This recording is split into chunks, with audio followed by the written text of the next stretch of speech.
Yes, it is. That's right. It's time. Clash Royale League March qualifiers. Oh, not March. That's the wrong one. It's not the March qualifiers. And what is happening with all of my... Let's go over here, and I will figure out what's happening with all of those different screens. Hello, everybody. Well, 2 screens went wrong to start things off, which means that the rest of the stream will be absolutely perfect, and even more perfect because I'm joined by my good friend SB. SB, how are you? Welcome to the May qualifiers for Clash Royale League. And now, why is your music literally... Oh, that's my fault. Oh, you were muted. Oh, I thought that was me. Anyway, yeah, no, it's fine. Yeah, hey, I'm really excited to be on the channel. Good gameplay today. Lots of new players that we'll get to see do their best. That's right. It's going to be a blast. And for those of you who don't know the full lineups for today, boom, check it out. Our group stage, the top 32, trying to make their way to our month 3 qualifier, our month 3 finals. You can see here, group 1, the group of death. Mohamed Light, Viktor, Airsurfer, and Joe. Good luck, Joe. Group 2, Pedro leading that one with Will, SurgTS, and Fernie. Group 3 with Faust, Yuya, Adnan, and Carlitas. Kind of an underrated group there in Group 3. Group 4 with Miniminter, Eric, who usually has a question mark in his name, Hugo, and Wind. Group 5, another fun one to watch out for this. We're going to see a great matchup. Surgical Goblin hero LordSebastian, and I'm sure my chat is very excited. Ryley in the mix. We'll see that matchup later today between Surgical Goblin and Ryley. Moogie, Rainbow, Viktor, and Boss in Group 5. Adriel leading off Group 7 alongside Kuri, former world champion Canario, and Distrughy. And then our I never know how to pronounce that. Group 8, Chief Keef, Sosa, Viktor, and Alperin. And SB, I'm looking at these different groups. We've got some bangers here, and I'm guessing you're agreeing that Group 1 is a pretty easy call for being our group of death. Yeah, but I also think Group 5, you've got every single one of those players in that group are really solid too. So I think they'd be the 2 contenders for me. Group 5 is certainly, and let's look at one more time at Group 5 here. And in Group 5, that's the one that we'll be looking at in our 3rd match of the day more closely, where you have Surgical Goblin, Hero, LordSeb, and Ryley. Now, obviously, SB, Surgical Goblin, and Hero are 2 fairly big names in that group, but talk to me about, Surgical Goblin and Ryley, talk to me about Hero and LordSeb here to round that group out. Well, they're both 2 players that are really strong. They're kind of up and coming, I think, but like ones that you'd favour going into this year and the next year. So I think they can just surprise us as much as the other players could too. Well, we'll see if they have those surprises in store. And again, this is a double round robin stage. We're going to have all of these players in each group playing each other 2 times. So we'll see Mohamed Light versus Airsurfer at least one, but they will be playing 2 times throughout this, and the top player from each group does move on. So far, 5-1 obviously secures it, but we've had a lot of 4-2s with some near misses. And you talk about that Group 5 there, SB. 2 times in a row so far, the former world champion Surgical Goblin has gotten 4-2 and not quite made it through. Is this the month? It seems like the biggest obstacle in front of him is Ryley, but you said the other guys there are pretty dangerous as well. Yeah, I mean, I think it's going to come down to whether it's experience or the technical skills of Ryley pull through. I'm really excited. I'm with chat on this one as well. I just want to see Ryley play and see how he gets on. Well, we will, of course, get a chance to see him. We're going to be seeing a few different matches today. Our first match of the day, though, is going to be, I think, one of the best ones of the day, and that's the GOAT, the Pharaoh, the King, Mohamed Light, up against Airsurfer. And, we talked about this, and I'll work on some of the audio here and there, folks. We talked about this a little bit earlier before we got onto the stream today, SB. Airsurfer, one of the best in the world, but what's the thing he needs to do to turn it around and really take control today? I think the thing with Airsurfer is he's very realistic, but also pessimistic at the same time in his ability. So I was even talking to him before World Finals, and he was saying, "Oh, I don't think I'll win tomorrow." And I was saying to him, "You can't go into game not thinking that you win." And like I said before to you, his technical ability is really good. So if he goes into it believing that he can win, I think why not? He can beat Mo, he can beat Viktor, and he can beat Joe too. And that's the real big question. It does feel like maybe this is one of those months where Mo's going to have to do some of the most work he's had to do, because not only do you have Airsurfer in his group, but you also have Viktor, who is a world-class player in his own right. Yeah, definitely. And Viktor puts so much time into this game. He practices so much. I always see him asking for practice, so he'll be ready for today as well. And we're waiting on that as our first match of the day. The Airsurfer Mohamed Light match will be our first one, but while we're waiting for that, let me go ahead and queue up a second match that we'll keep an eye on at least for a few minutes, and we'll jump into Mo versus Airsurfer as soon as that one kicks off. And I realize now, SB, that I did not do our cameras for this overlay. So oh no. Oh no. So it's just my face here for the moment. That's fine. Is it fine? It is if it's easy for you. Well, I'll go ahead and get it fixed here in just one moment, everybody. But here we go. SurgTS versus Fernie Jr. 2. I don't really know Fernie very well. No, I think he's a Spanish streamer, and I think he's one of the ones who we don't know too much. And he only played 3 decks, I noticed, the whole qualifier. So he had one dual set and only played 3. And I don't believe this drill one was one of his decks, so it's good to see you switch it up. I think SurgTS would have had a good dual set otherwise against him. He definitely would have been sniping those 3 decks he played yesterday, so we'll have to see what he brings now. And we are almost ready for our Mohamed Light versus Airsurfer match. We'll keep an eye on that one coming in. Right now it's Drill versus Drill. And we have Drill Cycle with the Giant Skeleton versus the more common Drill Cycle one right now.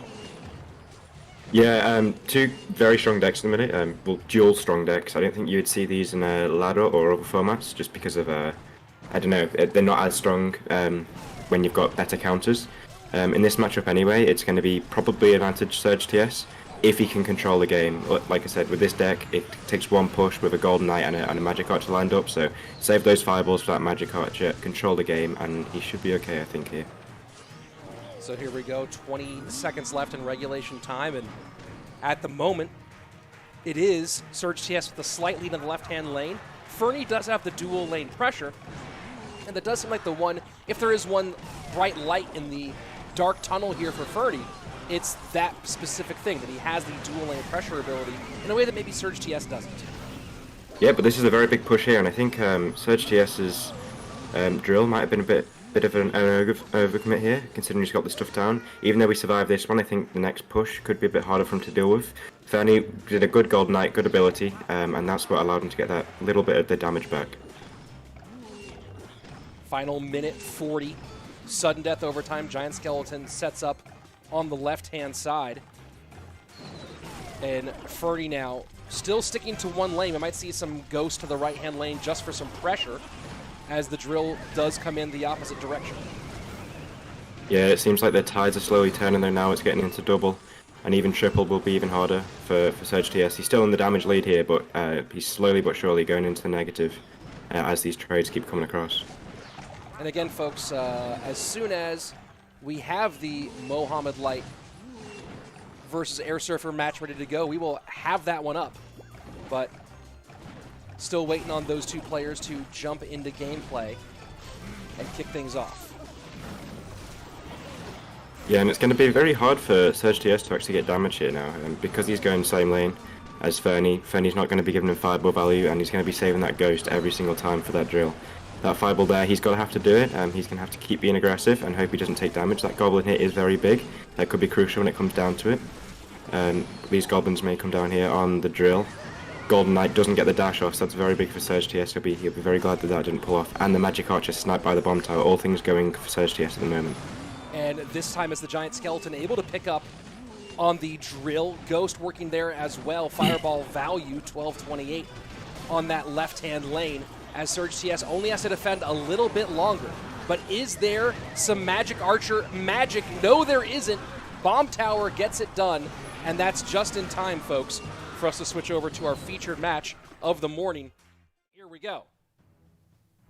Airsurfer versus Mohamed Light. I'll keep you all updated on SurgTS versus Fernie. Now, for those of you who are like, hey, I don't care about Airsurfer versus Mohamed Light, I want to watch SurgTS versus Fernie finish, you can open up the Clash Royale app yourself. You can click the Tournament Hub and then go over to competitions where you can watch any match you want today inside your app, inside the Clash Royale app that's in your hands, your control. So any match you want to watch today, you can watch yourself. So go ahead and check that out. And I'll walk you guys through that a little bit later after we get through this great matchup between Airsurfer and Mohamed Light.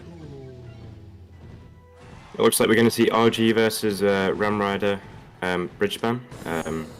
Very strong deck that's coming out. Everyone's starting to use Rage now in this Bridge Spam deck. I think it works really well with duels. And just because we're seeing a lot less E-Giant, which is normally its main counter, we're seeing more of like the drill used for the Nado like we just saw in the previous game.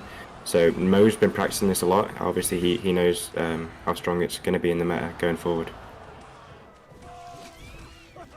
Fishboy to pick up. Airsurfer running one of the more popular decks overall and doesn't quite get the lineup for Mohamed Light. So just a half tile off, it seems, or a little half tile further away to get that damage, but will get a couple of shots on the left-hand side. 2784, the mark for the world champion. Airsurfer, I still think, is the best player out of the USA. You know, there's Ian certainly is making a run for that title, but Airsurfer currently, you put together his history and then what he does right now in competitive, and I still think he holds that mantle. We'll see, of course, what this year holds for both him, Ian, and the rest of the players sporting the stars and stripes. Yeah, I agree with you there, Rich. I think there's players knocking on the door that could do something about it, but not at the minute. An interesting thing for this matchup is here. There's two things that would have made this matchup really clear for Airsurfer. If he would have had the E-Wiz or if he would have had the log. He needs that knockback for that Ram Rider. As you can see, he's not got a knockback. So if that Ram Rider comes down, paired with a Fireball, he's not really got the best counters to it. He's got the Monk on the third ability to push it back. He's got the E-Spirit. But even still, that's not going to be enough. And then the E is as well for that Inferno Dragon. If he doesn't have anything to reset the Inferno Dragon, like I said, he does have the E-Spirit, but it's not always going to pay off. And Mo's very smart. He won't give him that line up as well. He'll be placing the Inferno Dragon behind, blocking it with the Monk, and not letting the E-Spirit get that chain dash. Airsurfer taking out the Magic Archer, and now a big raged up push here. Ram Rider will get pulled by the Fisherman and gets pulled completely away to the opposite side, but a huge raged up sizzle from the Inferno Dragon, and now it's Airsurfer's chance to push back, but pushing back into a decent amount of elixir on the side of Mohamed Light. Yeah, but I don't think Mo's had the most optimal defense here. I think he should have got that Inferno Dragon down quicker and also used the Goblins on the right side, negating the Fisherman damage. So damage got back in somewhat for Airsurfer till he's not down too much. Perhaps a little bit of an overspent here though by him, and I think he's going to be in trouble now. Ram Rider gets held up a little bit. Fireball trying to clear the path for it, but Ram Rider that was will interesting. get stymied. So the Monk's ability reflected the snare of the Ram Rider, so actually the Ram Ridered itself, so it couldn't actually get the push on the tower there. And you have to imagine that was intentional there by Airsurfer, recognizing the situation. Wasn't just trying to, or maybe it could have been he was trying to get the reflection onto the Princess Tower, and it was a happy accident. Either way, good on him, and now Airsurfer starting to battle back. Here we are, triple elixir, and Airsurfer now within 300-ish HP. Yeah, and I think it's still going to be hard though for Airsurfer to get damage here. Mo's just going to keep going with Ram Riders. He can Fireball every single time now. And as long as he just keeps that lane block, not giving too much Fireball value, I think he'll be able to close this one out. Unless Airsurfer can get a few good bridge interactions, but a really nice Magic Archer there getting that extra damage. It's just a question of, is that too overcommit? I think he should be all good though. Hunter being protected nicely. Critical does finally go down because of the rage damage. And this is Airsurfer's last attempt in this first game. Can he find a way to break on through? And no E-Spirit as well here, that's quite important. Airsurfer would have to use the Fireball on that Inferno Dragon if he wants to get any damage. He may go for it here as a last resort, but I don't think he's going to get enough with him not being able to Fireball the tower. And he does just get one shot from the Royal Giant. Mohamed Light plays the first one very well. Airsurfer had a couple of opportunities to try to break back in, but not able to do it. And game one to the GOAT. Yeah, a really solid play there by Mo. He had the matchup slightly, no counters really. All he had to do was play secure, play solid, and he'd get the win. And quick update for you, SurgTS versus Fernie are in their final 15 seconds. And we'll see if Fernie can get that one back, but I believe SurgTS is going to take that matchup 2-0 for those of you who don't have the one open in the tournament hub. Here we go, game number 2, Airsurfer and Mohamed Light. Yeah, both players don't have Fireball here. Interesting to see what decks they choose because of that. Normally, Fireball out gets a lot of opportunities if you've got like a Pigs deck or like a Zappies Fly Machine deck. When you see Fireball out, you always know it's a safe choice to go with one of them. And we do see looking like Drill potentially for Airsurfer and straight up Hog for Mohamed Light. Yeah, this is normally Airsurfer's matchup, but oh, that was a bad Nado. I think it was pushed by the giant skeleton to where it wasn't in the perfect spot, and that's a lot of damage early on against Mo that you don't want to be taking, especially when you're 1-0 down. Yeah, it's a pretty brutal blow to be getting hit with this early. 15. And no King Tower activation as well. Oh boy. So yeah, it's not looking too good because Mo knows he can get one more hog hit without getting the Nado, with the Nado King Tower activation, and he's just gonna Earthquake on out from here, I think. And as long as Mo plays solid, he's probably got this one already. But this obviously, like I said, this giant skeleton deck can claw back the lead at any time, so it's still open. Minute and a half passing by, and it's interesting, SB, how this drill deck in its various forms, but has cheeky little yeah, that was really nice. Wow. Wow. Not many players would have the confidence to pull that off in a comp. People would know how to do it, but to go for it just shows how on top of the world Mo is right now in the Clash scene. But you saw him at World Finals go for one of the highest risk, lowest reward moves with the Fire Spirit for Fire Spirit play.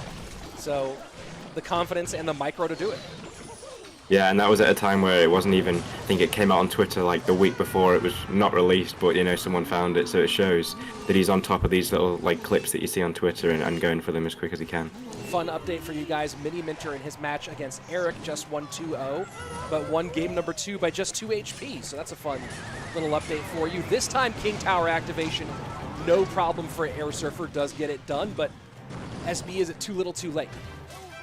We'll see. Mo won't get any more hog hits, most likely, unless he does Mo-like things, where he's cycling 2 hogs and does a hog at the same time that Airsurfer's pushing. Airsurfer can't really keep stacking as well in the same lane, because he knows it's just going to be Earthquaked from here on out. Yes, Magic Archer, very nice Magic Archer be key, if it locks onto the Archer Queen, sorry. But yeah, this is some good interactions for Airsurfer, so it could be going his way. He's already used that Queen ability, so if this bomb, the bomb will come down and kill everything anyway. But yeah, I think it may be too little too late, like you said. Giant Skeleton with Royal Ghost heading down the right-hand side will be controlled by the Giant Skeleton of Mohamed Light. With just under 2 minutes remaining, it would take a pretty big mistake from a man who plays mostly mistake-free Clash Royale for this one to turn. We'll see if Airsurfer has something, a desperation move of some sort, a gambit, if you will. Yeah, Airsurfer taking that hog hit as well.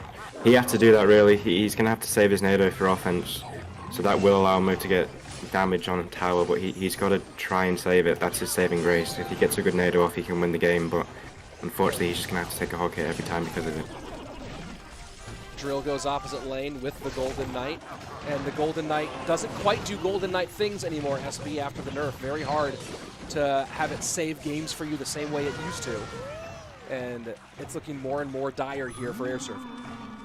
Yeah, and a really nice little play there to pick up from Mo. You see that he did the Golden Knight drill at the bridge, Airsurfer. And he just goes with the log first, rather than putting the guards straight on the drill, just because he doesn't want any shenanigans with that Golden Knight, like you said. So just a little kind of play to pick up on. And Mo getting damage on both towers now as well, knowing that he can do that hog in that right-hand lane. And Airsurfer's not going to be wanting spinning his drills on defense, especially in the lane that he's not even been defending primarily. 33 seconds left. Hog in one more time. Nado has to go on defense. No, he's going to have to play drill one more time, which pretty much puts the nail in the coffin here, folks. Unless he can find some sort of that. Maybe he's going to try to go for Nado, Magic Archer, Golden Knight instead, but Golden Knight can't get a connection anywhere, and you can see someone in the peanut gallery there certainly not happy with the way this one went, and of course someone there also made it Ultimate Champion during our previous season. You saw the little belt emote out there. GG, well played. Mohamed Light takes the first set 2-0. Let's go ahead and jump over to Boss and Viktor who are in their final 2 minutes of their third and final game. And we'll have some more results and updates for you in just a couple of moments, but for now, let's go ahead and check out the remainder of this matchup. Viktor running Minor Prince, MK, Boss running the deck that we just saw, in a very different situation right there. Of course, the hog hit does suddenly put the lead back in favor of Boss, 11:44 to 12:39. Yeah, I think this is Boss's to lose as well with 1 minute left. As long as he played some solid defense, gets maybe 1 or 2 hog hits in, I think he can wrap this one up. Nice arrows there though. Going with the pressure, he's not got the guards as well. He'll have to overspend on these wall breakers, and that's going to get a hit if he doesn't do anything else. And big minor hits. Bandit trying to get in and get through. Can't do it. 896 to 1144. And Boss hasn't played Earthquake yet, which I guess makes sense since he's not against a deck with a building. We'll see what he can get done with it in the final moments. Bandit to dash to the hog. That's going to be 2 hog hits, though. A third doesn't get in. Either way, damage done. 508 to 749. 30 seconds left. Big elixir lead, though, to Viktor. If Boss can defend this, he's definitely got the win, but this is going to be quite tricky for him. He's going to do an opposite lane pressure as well with the mine and wall breakers at some point. A nice hog going for a little bit of pressure just to apply something, but I think too little too late. He's not got enough elixir to defend this unless he can pull out something very good. Minor wall breakers in left-hand lane. Nothing for the wall breakers. They go boom, boom. Viktor takes game number 1. Let's go ahead, jump over to the final minute of Vitor and Joe back in our other group, or one of our other groups. So much action. So much action here, folks. On the richslaton channel. Yes, sir. Dark Prince trying to hold up high. 593 remaining for Vitor on the left-hand side. That's a Royal Ghost in deep. And does he have a NATO to pull it back right here? No, has to go drill defensive plus NATO. 25 seconds left. How is Vitor going to find a way to get damage with this time left? With a second Royal Giant down, it seems like that's just prolonging the inevitable. And there you go. GG, well played. And we may be, let me go ahead and pop us out to our current scoreboard and standings while I take a look and see if we have any matches still outstanding here. We did just see the end of Vitor versus Joe. Oh, no, that's not the round I'm looking for. Hold on.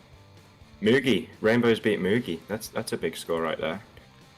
Yes, and here's some general results here for you guys. Obviously, we saw Mohamed Light win against Airsurfer.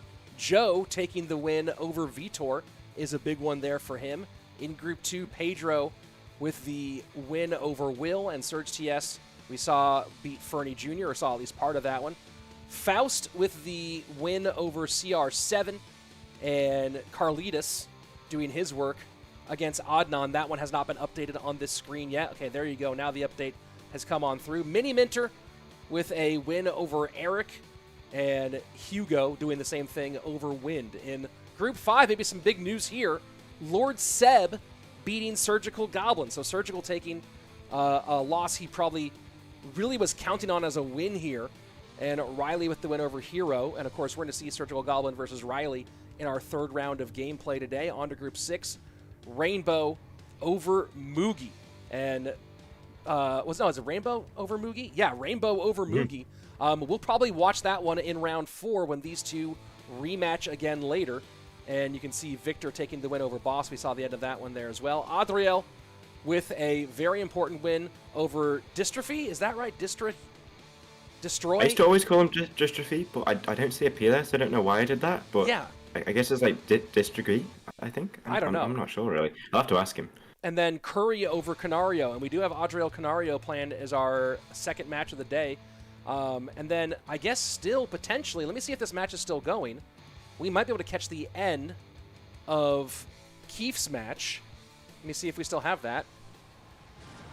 And here we go. We are catching up to the final, to Game 3 of Keef versus Alperin. So a little bit of round 1 action still here for you.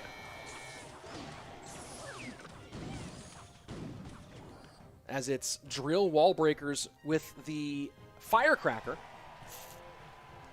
I mean, I guess I understand Firecracker being there as one extra piece of bait SB, but it seems weird to me to have a King Tower activation in your deck when you're playing Drill. It just seems like a strange choice. Yeah, I agree. It's one of those kind of cards that you'd put because you're looking for a specific matchup, so unless he knows something that we don't, I agree with you there. I'm not too sure about it myself. You'd normally go, maybe if he's got like arrows out or something in the matches before, but still, yeah, you don't want to be activating King Tower, especially with a Drill deck. You know, you can sometimes do it with Hog or RG and stuff like that, but Drill's so reliant on that King Tower not being activated that I don't know if it will work out for him. And now a pretty big lead opened up by Keef, who is a 2-time CRL World Finalist. Someone people overlook a fair bit. It's going to be hard for Alperen to get damage here now, I think. But that Firecracker, though, I guess that's where it comes in slightly. Gets one hit off there. Tesla, a very good card here for Alperen, just because you can play it in the anti-earthquake position. Alperen, a very good Tesla player too. He's mainly playing 2.9 Expo, so he'll know all the placements to do with that. And Wall Breakers also stymied with the Ice Spirit plus King Tower. And now just trying to shut down a little bit is Alperen. Yeah, it's kind of like a bit of a stalemate at the moment. Not many, I don't think either of them can really get damage. It might be a spell off or the matter of outcycling or something like that. Nice defense there by Chief Keef, knowing that he has to get the Ice Spirit down just to stop that one Goblin hit. We'll see if Alperen can get advantage and get a Firecracker connection through that bomb tower again. Doesn't quite have the speed to always make that a possibility. And here we go, the Drill plus Wall Breakers in. And this Firecracker, a nuisance, but can't quite get there. Yeah, I think it might actually be a deciding factor in this game. You could see it in the last 10 seconds being played at the bridge and getting that last bit of damage. It'd be nice to see Alperen do a different Drill position at some point, just do it maybe towards the back. He's always going to play that bomb tower in the front, and that's a big hit there. Those 2 Goblin hits could be quite crucial. That turns the tides into Alperen's favour, and a Hog that goes straight into a Tesla. Doesn't have to cycle one, so he'll have a Tesla for the next Hog that comes down for sure. And here you go, you see the Firecracker, this time forcing the bomb tower high. Drill gets some more damage. Lead opened up by just over 300 HP. Keef trying to find a way to battle back with just 26 seconds left. EQ's going high, trying to cut a path here for the Hog Rider. Predicts the Goblins, but the Log turns it back around, and the damage on the left-hand side makes the lead even bigger right now for Alperen. This is looking more and more dire. Can Keef find a way through? Hog not going to get there. EQ will not be enough. I don't believe he has enough for another Hog here. Won't do it. GG, well played. Alperen wins his round 1 matchup in the final few seconds. Yeah, I think the MVP of that matchup was that Tesla. If you had any other building there, it could have been probably advantage Keef, but that Tesla in the anti-earthquake position is just so key. There we go. And here's our scoreboard, folks. I moved all my buttons around before today's show, so here we go. Taking a look at our standings. Chief Keef versus Alperen. We'll update in a minute.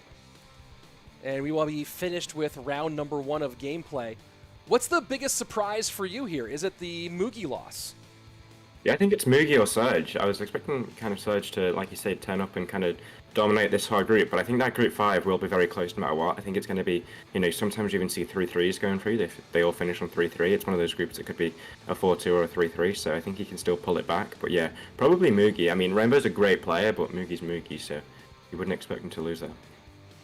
So again, Mohamed Light taking the first win. Viktor and Airsurfer down in the bottom of that group. Pedro, the favorite in Group 2, and Rookie of the Year candidate. And we'll see if we run into the Pedro SurgTS matchup at some point today. That seems very likely. Karlituss and Faust. Yuya down with Adnan in that group. Miniminter expected to perform very well in Group 4, but keep an eye on Hugo. Obviously, the Frenchman very talented in that group. Surgical Goblin, the loss to Lord Seb.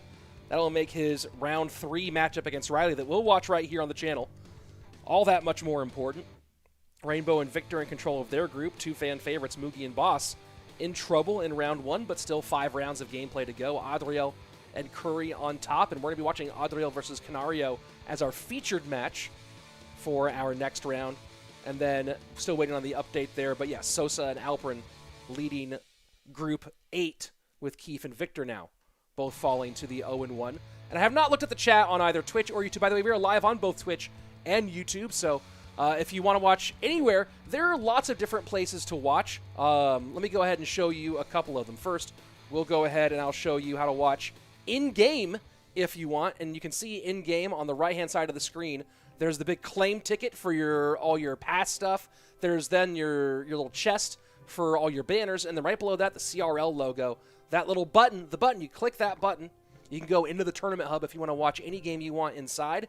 And the tabs you see here, of course, you scroll down, you can see all of the different information on how to compete for those of you who want to play in future tournaments. You can see the prize pool distribution, our current leaderboards, and then, of course, our golden ticket winners.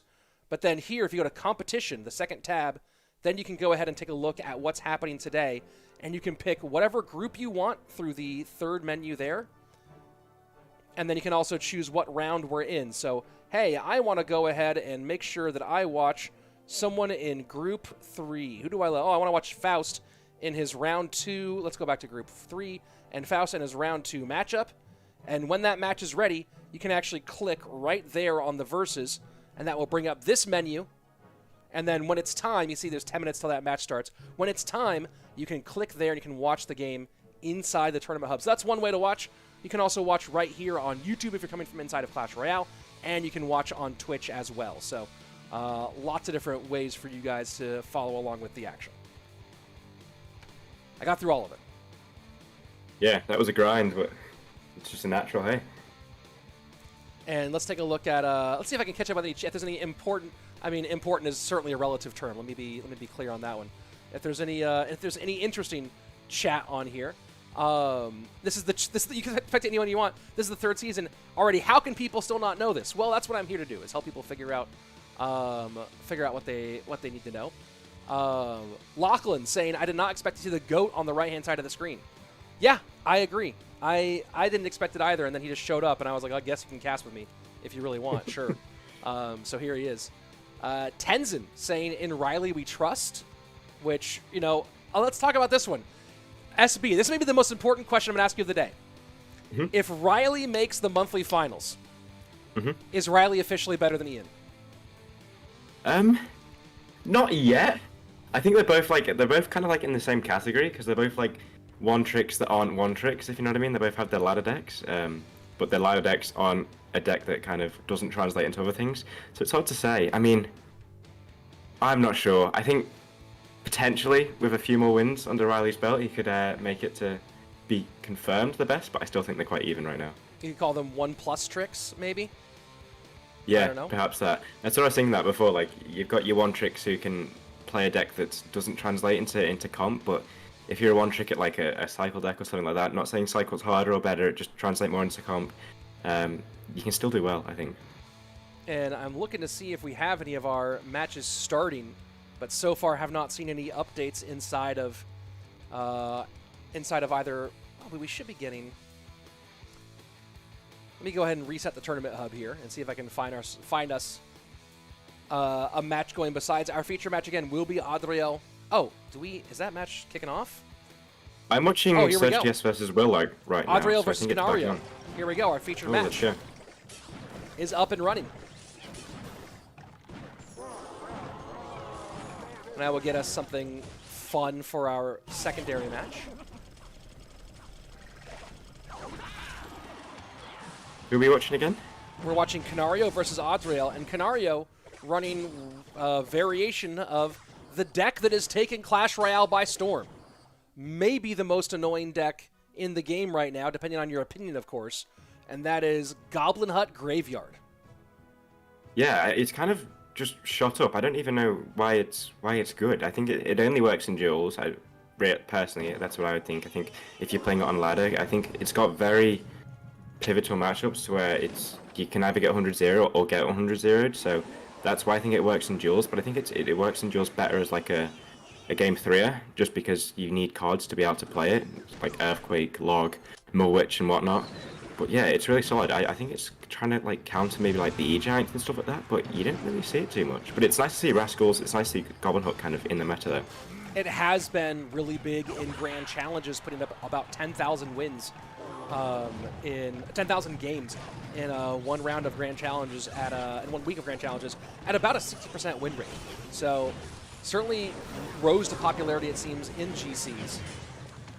And then, you know, now it seems to be just about everywhere. Yeah, it's one of those decks that looks fun to play, so I think it kind of will build on that, and a lot of people start playing it because of it. But if it's good, you know, it could see like a shift in the meta, because if this becomes a really strong deck, it's such a different deck to what we're seeing in the meta that it could change what else is being played too. And then one of the interesting things about it is that you look at the cards in there, right? Goblin Hut, Rascals, Mega Minion, even Snowball doesn't take a lot away from other critical decks, right? No, definitely. I mean, there's not one card apart from Goblins that you would really think, oh, I need to save this for a key deck. So I think that's definitely why it works in duels, because if you've got a game 4 deck, or it's like your 4th deck that you go to in your duels and it's got no cards, and that's what I'm saying, if you've got all the cards out game 3, it's taken up a slot that wouldn't have been a slot anyway. It can really work out. And the spear buff, as Devlop is pointing out in the chat, did make Goblin Hut more popular, absolutely true. And Goblin Hut, I think, probably rose a bit as well with Mega Draft. It's one of those cards that, when picked in Mega Draft, if it's picked at the right time, it's really strong. If your opponent doesn't have an Earthquake or a Poison, it's just really annoying to deal with. You've always just got to cycle stuff into that lane, just because Spear Goblins are so annoying now. Even just to deal with that 3, you can't use your same Ice Spirit and Skeleton interactions as well, and you've got to always be like attentive when it's coming down. Solid lead right now for Adriel, who, those of you who followed along with the Swiss stages, went 10-0 in the Swiss bracket, was the winner of our overall Swiss stage. And SB, you've played through that Swiss bracket. Just making 8-2 to qualify is brutal enough. 10-0 is absolutely crazy. Yeah, I mean, going into it, you've got 10 games that you've got to play, and you've got to think, I've only got 2 losses here, and I'm about to play 10 duel sets against all the top players in the world, so it's unthinkable of how people do it, really.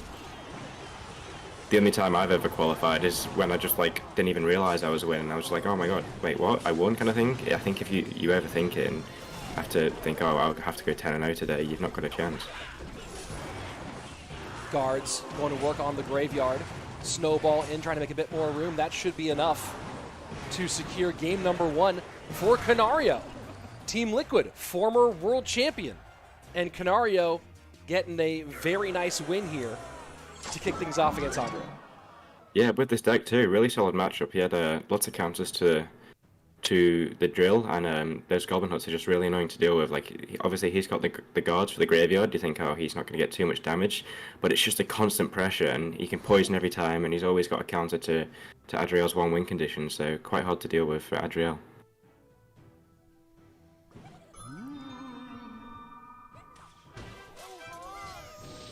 And the not often seen Heal Spirit comes out from Canario, so gives us an idea of what direction he might be going in. Magic Archer with a bit of a lineup, but a aggressive but valuable Lightning played by Adriel. Yeah, I think he had to do it there. It would have been too much damage otherwise, unless he had a Nado, which I doubt he had, because he probably would have played it on that Magic Archer. He must not have had it in cycle. Looks like we're going to have a Ram Rider versus E-Giant here, and as a Ram Rider player, or it's Bridge Spam actually, it's something you don't want to see. E-Bobs will help him, but I think typically you see Adriel defend for the next 2 minutes, then he'll get one push off with a Lightning on those E-Bobs with a Bomber behind it, and he might win that way, most likely. May see a Nado activation here as well, holding off. Will he go for it without getting the hit? If you get the perfect timing, you don't get a ghost hit, and he does. And that shows that he's ready to play today after going 10-0 yesterday. Yeah, you have to imagine that Adriel in pretty solid form and feeling really good. And again, Adriel's a guy who's been kind of in that mix for a very long time. Maybe some might chuckle this if you really know the old stories, but maybe even before he was truly ready, he's been ready, if you know what I mean. So it's nice to see Adriel in this season in top form very, very early. Yeah, I'd probably lump in with Pedro and those types of players, you know, really, really good skills, really good micros, and kind of newer in the scene, well, in this kind of day and age kind of thing. But yeah, he's got it in him to go quite far, I think. I think you've got a lot of players who are in that maybe 10 to 16 that you'd see at World Finals that could switch around just based on how they do in certain monthly finals. AQ on the right-hand side, picked up by the Electro Giant. She'll get evaporated. An interesting full-on combination there with the Heal Spirit, E-Barbs, and Rage. Not going to pay off, Yeah, he just wanted to get rid of that E-Giant, but it's not allowing him to deal with the support troops as well. And that second E-Giant coming down is really good play from Adriel, acknowledging the situation. Lightning will come down. Does he get the Heal Spirit off? Wow. No, he doesn't. And that Fire Spirit's just insult to injury. He's not got a good counter for it. And the Phoenix rebirth on top of all of that. So things go from bad to worse, and Canario calling good game. GG, well played. And we are going to game number 3 in our featured match. Adriel, up to the task. Can he pass the test? Yeah, Canario's going to have a lot of strong decks here, though. We saw a deck that's not really played much in his second game, and then a deck that is played a lot but doesn't use any cards. So he's going to have, I think, Fireball Steel. He still have all like the Monk and all those types of cards that typically are going to be in your strongest deck. So Adriel used quite a few of his better cards with the Fireball, the Log, and the Nado, and the Phoenix. So I think advantage Canario if you can get a good deck pick off. Obviously, you only had 2 decks to choose from. You've only got 10 seconds, but you've just got to think what would be best in this situation. And Fisherman will get the easy King Tower activation here against the Hog Rider. Yeah, so it's looking like RG vs Hog. It'd be interesting to see. It depends on Adriel's building and a few other cards. If he has guards, it helps the Hog player. If he has Inferno Tower, it helps the Hog player, unless he's got Lightning. So there'll be a few things. Even Ice Spirit, people don't acknowledge how good of a counter to RG Ice Spirit is. If you've got a building like a Bomb Tower and use that Ice Spirit, it takes a lot more damage on that RG before it gets the other hits. Inferno Tower, though, big call from Adriel. Nice snipe there by him or his analyst. And yeah, those archers as well coming down perfectly. The Log probably a bit of an overcommit, but I think he won't take much damage unless he can get a Hog down in front of this. Adriel may go aggressive with a Hog here. Well, it's one of the more interesting things you hear top cycle players play. And it's maybe one of the things for if you think you're a good if you're a good player, think is an important thing here because a lot of people in chat think they're good players. But if you know you're good, if you're a person who pushes Ultimate Champion regularly, stuff like that, ignore this. It's not for you. But for everyone else out there, playing cycle cards just to cycle is a thing you do some of the time, not all of the time. The top cycle players play those cycle cards with purpose, with efficacy. And you talk about that with the Ice Spirit, talk about that with the Skeletons. That there's so much value when you can get value out of a 1 elixir card, and it's not just 1 elixir that either gets on the board or does something very basic. You can get true value out of it. That's where you go from good to great, and that's what we see the top players do, like you say, with using the Ice Spirit effectively to counter with those buildings. Yeah, and another good example of that is a Fire Spirit. It can be such a punishing card. You never expect Fire Spirit to be a punishing card, but if you're in a position where you can't take damage, and you've got a deck that's not cycle, and you've only got heavy troops, 4 or 5 elixir, and a Fire Spirit gets played at the bridge, it can be such like a game killer. It can just really lock you up in terms of what you can do aggressively and stuff like that, because you're having to use those 4 or 5 elixir troops just to stop a Fire Spirit from hitting the tower. And here we go, RG in. Skeleton's going to work a little bit of extra DPS on that Royal Giant. Log comes out, Snowball plus Fireball the opposite direction, and there's going to be... Did Canario get that timing down? I think he missed it by 1, but the King Tower activation able to get it in. And the lead will ever so slightly lean towards Adriel as we go into sudden death overtime in just about 10 seconds. Yeah, nice little Inferno Tower placement there. You see that doesn't allow the Fireball to get both the tower and the Inferno Tower, so Adriel will be doing that from here on out. It's going to be hard, though, with that Monk in front. I like those archers. It looks like they're just going into the death, but it forces Canario to use his ability on his side of the bridge, obviously, and then that RG goes in front. So such a nice play there. You'd think, oh, no, they're just going to die, but he brings that back down. And another nice little point there, you saw how Adriel cycled his Inferno Tower early. This is a lot of damage that he's got to deal with if he doesn't have like good defenses on this. And does take a little chunk there from the Hunter. Just most of that absolutely perfect. Got the early Inferno Tower, as you mentioned, and then almost able to cycle back around. And the control very high of the Electro Spirit with the Royal Delivery was nice, but now he finds himself on the back foot, and Canario just putting the pressure on. Yeah, and this is not a position when you want to be with the Hog.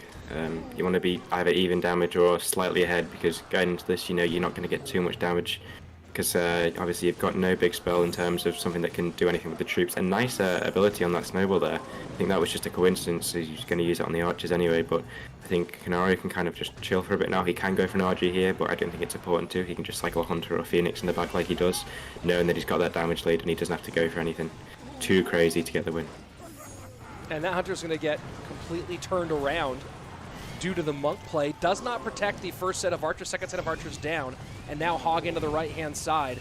Snowball make enough room. Will it get a shot? No, it will not. Courtesy of 2 birds, a Hunter, an Electro Spirit, and an activated King Tower. Yeah, and a nice fireball on those archers. A lot of people probably wouldn't do that, but to keep those 2 Phoenixes alive, the -1 trade is just worth it for him. He may even fireball this Hog here just to be safe. There we go. Nice play. Knows he's got the win. And I think this is where Canario's experience comes into it. You know, a lot of players would go for that RG and try and get the last little bit of damage, but if you're confident in your defenses and you're confident playing in high-stress situations, just allowing yourself to defend, thinking, you know what, if I can defend for this rest of the time, I'm not going to take any damage, and I know I can, so I will. And that's a really big difference, right, is knowing at that point, just take your foot off the gas, defend, get yourself to the finish line. Let's go ahead and jump in to another game in action. CR7 versus Carlitas, currently ongoing, with CR7 running Lava Miner up against Carlitas running what appears to be a Miner control deck. And CR7 being Yuya, if anyone didn't know that, he's done a name change recently. Oh, so. that's Yuya, got it. Yeah, so Good to know. people think, oh, it's an unknown player, but no, it's just Yuya with a name change. A lot of damage in there, though. A nice little, the egg of the Phoenix pushing back the Magic Archer. Not the Magic Archer, the Archer Queen, that's what it is, to allow that flying machine to get on tower. And this looks like it's going to be all wrapped up here for Yuya in just a moment. And it is, we don't see a ton of Lava Miner once we get sort of in these later stages of the CRL qualifiers, but there you see it being done to perfection. Let's go ahead and check out Keef and Viktor. Or in Viktor, I mean. Keef and Viktor in Group 8 as they're getting ready to wrap this one up with just 30 seconds left. You'll have to give me a second here. I'll have to navigate the tournament hub. No worries. Now that I've just learned how to spectate versus, games. You know, cast it just like what you think is happening. E-Giant versus Minor Wall Breakers, 20 seconds left, and there's the tower for Viktor is down. Never mind. Oh. So I'm going to say the game's over. Yeah, good. Solid cast there. Is it worth going into spectate, or is the game done? No, the game is actually over. The towers are down. Oh, I'm watching it now on YouTube. They're not coming back up. I don't know if you know this. There is no way to make a tower come back up. Maybe that could be a little option for Clash Royale. New update. Tower revival kit. Yeah, it's a new book you can get. It costs 100 gems every game. Here we go. Let's go jump into our final match. It's still active. Sosa and Alperin. This one currently in game 2, with the lead for Sosa after 1 game.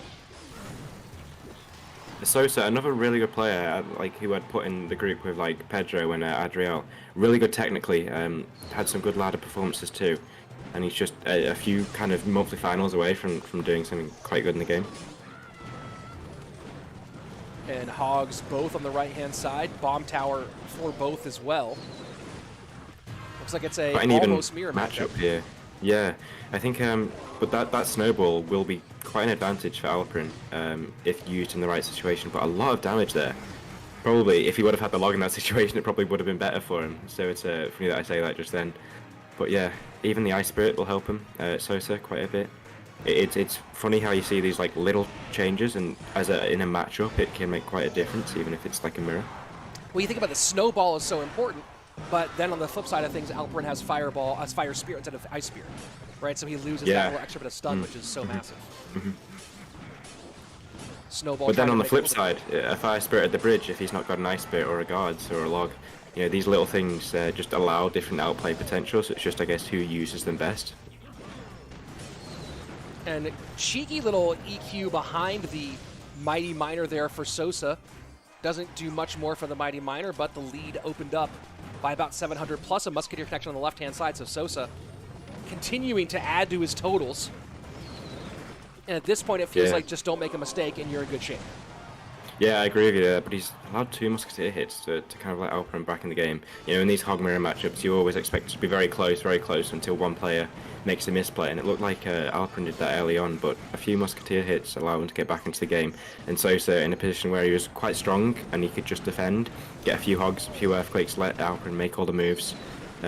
He's now back into quite an even game, and with Alperin being quite aggressive here, he'll get those Earthquakes off. And slowly but surely, if Sosa doesn't match his pressure, he's going to take too much damage. And has to get the bomb tower down, but now a nice elixir lead for Alperin as he takes control of the Mighty Miner high, and a nice late bomb tower will give up nothing for that Hog. EQ opposite direction, 35 seconds left, and now a little over 250, I think is the number. Now 300. Yeah, and Sosa cycling the Earthquake before the Hog shows that it's more of an Earthquake off than a Hog off at this point. Just going to be going for Earthquakes. If you're cycling the Earthquake before the Hog, you're not expecting that Hog to get a hit, or else you wouldn't be cycling the Earthquake first. So it's just going to be Earthquakes versus Earthquakes. And this is where the Log nerf kind of helps Alperin a little bit, because it used to do a lot more damage than the Snowball, but knowing it's even at the minute, knows it allows you to work out if you're going to be in the damage lead if you keep going with those Earthquakes. But looks like Sosa gets the win here. And that's going to be a 2-0 for Sosa. And I believe that's our last match of this round. Let's go ahead and take a look at the leaderboards as we are through Surgical Goblin, 0-2. That's not good. Oh, boy. That's Ryley not took a the start. loss as well. Looks like LordSebastian's the one to beat in this Group 5, going 2-0, beating 2 top players straight away. Wow. So Group 1, 2-0 right now for Mohamed Light. No surprises there. It will be people trying to battle for a chance to unseat him, but playing from behind against him is kind of scary. Pedro and SurgTS both undefeated. They'll be meeting up here in our third round. Faust on top of his group with Yuya and Carlitas right behind. Miniminter, same situation for him. But yes, as you mentioned, Surgical Goblin now in a has to win out.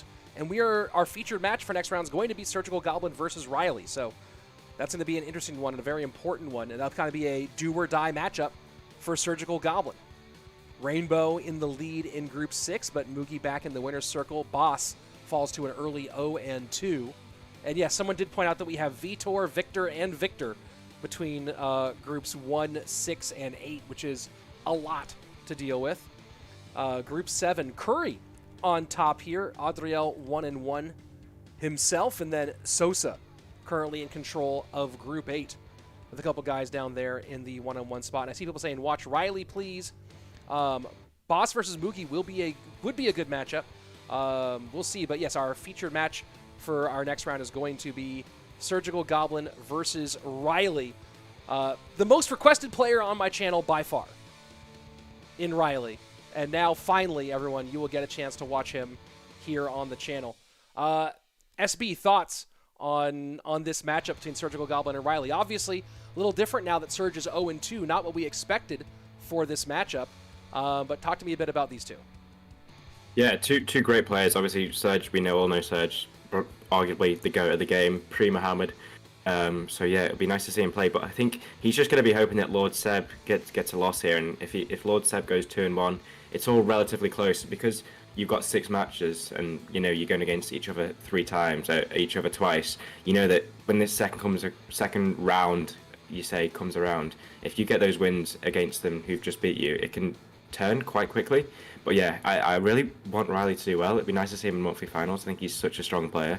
Even the fact that he can commentate on all of his games live on Top Ladder just shows how good he is. You know, people underestimate how hard it is just to talk over your games. Be interesting to see if he's talking over them while he's playing today, or if he gets into monthly finals, we might see him talking on screen there. But yeah, it'd be a good matchup to watch, definitely. Well, it's interesting. One of the things I remember, I can't remember who, I think it was both Eric and Trainer Luis both talked about this. It was during the CRL Teams Days looking for ladder 1 tricks. And saying it was easier to make a top tier ladder 1 trick into a great competitive player than it was to make someone who was pretty good at a lot of decks into a great competitive player, right? Yeah, well, like a ladder 1 trick, if it's in more like these cycle decks, like you say, the micros are just going to be so good that they'll translate, and if you can morph that into, you know, a player you can play the one trick, but with every deck, that's just how it works out. And like Mo was a one trick, if you didn't know before he kind of became someone. He used to always play minor wall breakers, and obviously these cycle players have it in them to do it. Like we've sort of pretty much all the top players now, like Mo, Igor, Ryley, even Ian, stuff like that. They're all like players that play this one deck really specifically good. That's fast cycle. That kind of that's what like the template for what makes the top player nowadays. Well, let's go ahead and take a look. Oh, hold on, waiting for the spectate to kick in here. So we were supposed to be into. Let me try to back out and back in again here because I thought I had the Ryley Surgical Goblin match ready. Yeah, Surge's still not in a match. I can let you know when he is. All right. A little bit of a friend link flex there. Yeah, don't mind if I do. I have some good Yeah, ones I've got online. Surge's friend link. Yeah, good. Well done. Good on you. You have me? I do. And Oh, if only I was playing, hey. Maybe next month. maybe next month. I thought I'd save myself this month just so I could cast with you. I think that's the main reason, right? We're in He's now? just gone into battle now. All right, let me go ahead and get it up. We may see a lot of spectators on this one. All of the Ryley fans looking through the app just to see him play. Yeah, Tournament Hub taking a little bit of a moment to catch up here. And we should be good to go right about now. Here we go, folks. The most requested player on my channel, Ryley, and opens up playing the one trick of his friend and rival, Ian. But this is like a good circumstance of it. Like you see how it does translate. Like Hog Cycle is quite similar to Log-based Cycle in some ways. You've got a lot of similar cards here and a lot of kind of similar playstyle going with the Hogs. It's one of those not too overcommit decks. You can keep cycling your win condition. Going with the Mortar here. See, as a one trick, you don't always get like the perfect placements of cards. But if Ryley's able to do so well in Mega Draft and in this competition, it obviously shows that he can do all the stuff that your typical quote unquote one trick can't. And Monk way out in front for Surgical Goblin here. Will get the reflection on. A nice little early chip with the connection from Surgical Goblin. In this matchup, the one big interesting difference here is the Mighty Miner variation versus the Monk variation. Thoughts on that distinction? I think typically the Monk should come out on top. Even in the Monk versus Mighty Miner interaction, the Monk always comes out on top, and a Monk paired with a Hog, if the Monk's in front, it blocks that Musketeer and that Mortar from doing well. So I think overall advantage Monk. But another thing here, the guards advantage Ryley. So it's swings and roundabouts here, I think. Goblins do make things a bit more interesting for some potential predictions on Ryley's side versus how Ryley's using the guards. Log won't do the exact same there, and now Mortar down for Surgical Goblin. Will get controlled easily. Yeah, and see a good but Mortar on tower there. That Mighty Miner just went out of range when it was defending those that Monk. Going to be a good push in here though, the prediction log, knowing that Mortar's not in cycle. Surge obviously not playing into that, but knowing he has to take damage either way. He could have gone with the Goblins there, but just acknowledged. Probably a prediction log's coming down. I'd rather take one hit than taking 5. And I really like that you pointed that out here, the keeping track of the two primary defensive cards here in the Mortar and the Goblins. Ice Spirit log, obviously, but for Ryley, seeing Mortar's not there, and we talked about this. I talked about this on the channel before, right? People just log doesn't always have to come down, but when you know that the only counter available is the one that's log susceptible, boom, very, very nicely done. Yeah, even if you know they're not going to play the Goblins, it's more just like the fear factor that you've got the log in hand, or even if you're just playing it, you know, you're not going to be punished too much otherwise. You just play that just in case it happens. It's always a good play to make. Lead for nice Ryley log there. As we go into sudden death, yes, and a very nice King Tower activation for him as well, and that is one funky feature of the Monk, the ability to reflect that log and turn it into a King Tower activation. Big hit there though. That brings it back slightly for Surge. I'd say if he was down in damage with that King Tower activation, it wasn't looking too good, but Ryley trying to save for offense and get those guards so he could push with them, hoping that he wouldn't take that Hog hit, but Hog just sneaks in, gets one hit, evens it up. Not much. And a nice ability. That was really key. I mean, that's 200 damage just for free for 1 elixir. So that's where the monk comes into it. Even though you get that King's activation as the downside, I think you take a King's activation for 200 damage at this point. And a big mortar hit. connection. Wow. Second time we've seen kind of an errant mortar connection touched by Surgical Goblin, and now with triple elixir, 1 minute left, this lead becomes all that much more concerning for Ryley. Yeah, and the monk prepared with the earthquake takes that mortar out and allows Surgical Goblin to get the elixir lead, even with him going for that hog there. He'll probably do a high mortar here to apply the pressure, then he'll go with a hog himself and start earthquake cycling. And able to stop the damage here. Monk out in front, Hog behind. Hog plus Goblin's push, so really sending hard. And look at that, gets around the mortar, and that's game number 1, emphatically won by Surgical Goblin.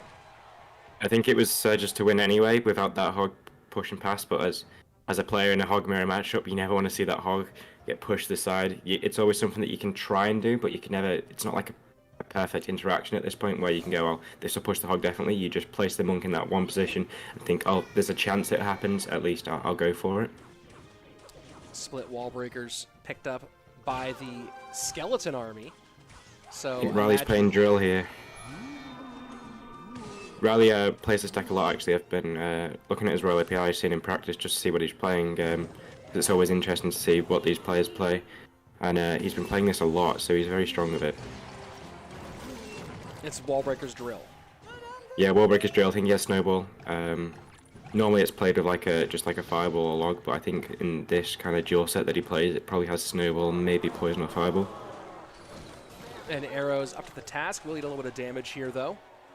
And opens up about a 500 HP lead for Ryley on the left-hand side. Ryley would be a big addition to our monthly finals if he's able to continue with the success that he's having so far today. I know that his fans and supporters will be very excited to see a full day of Ryley playing on camera, which would be a big one and a first for him. They're taking a lot of damage there. I can see why he didn't want to go with the Mega Knight. If he goes with that Mega Knight, he just dies the Inferno Tower, but I think you just have to do that so you're not taking 1,000 damage on the tower, especially in a deck that you don't want to be taking too much early on. Currently, Ryley ranked 169 on our CRL rankings. Of course, some more points to be added after his performance today.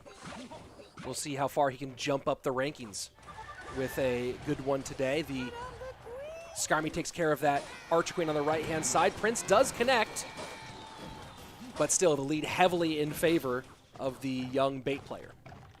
Yeah, and this is going to be really hard for Surge to break through. He's got no zap here, so obviously we normally see this Mega Knight run zap. He's obviously put arrows in for some reason we don't know, but that Inferno Tower is going to get so much value otherwise. I mean, even with the Dark Goblin, you're not too worried about the arrows because it's not going to be a primary defense for Ryley here. It's just going to be that Inferno Tower.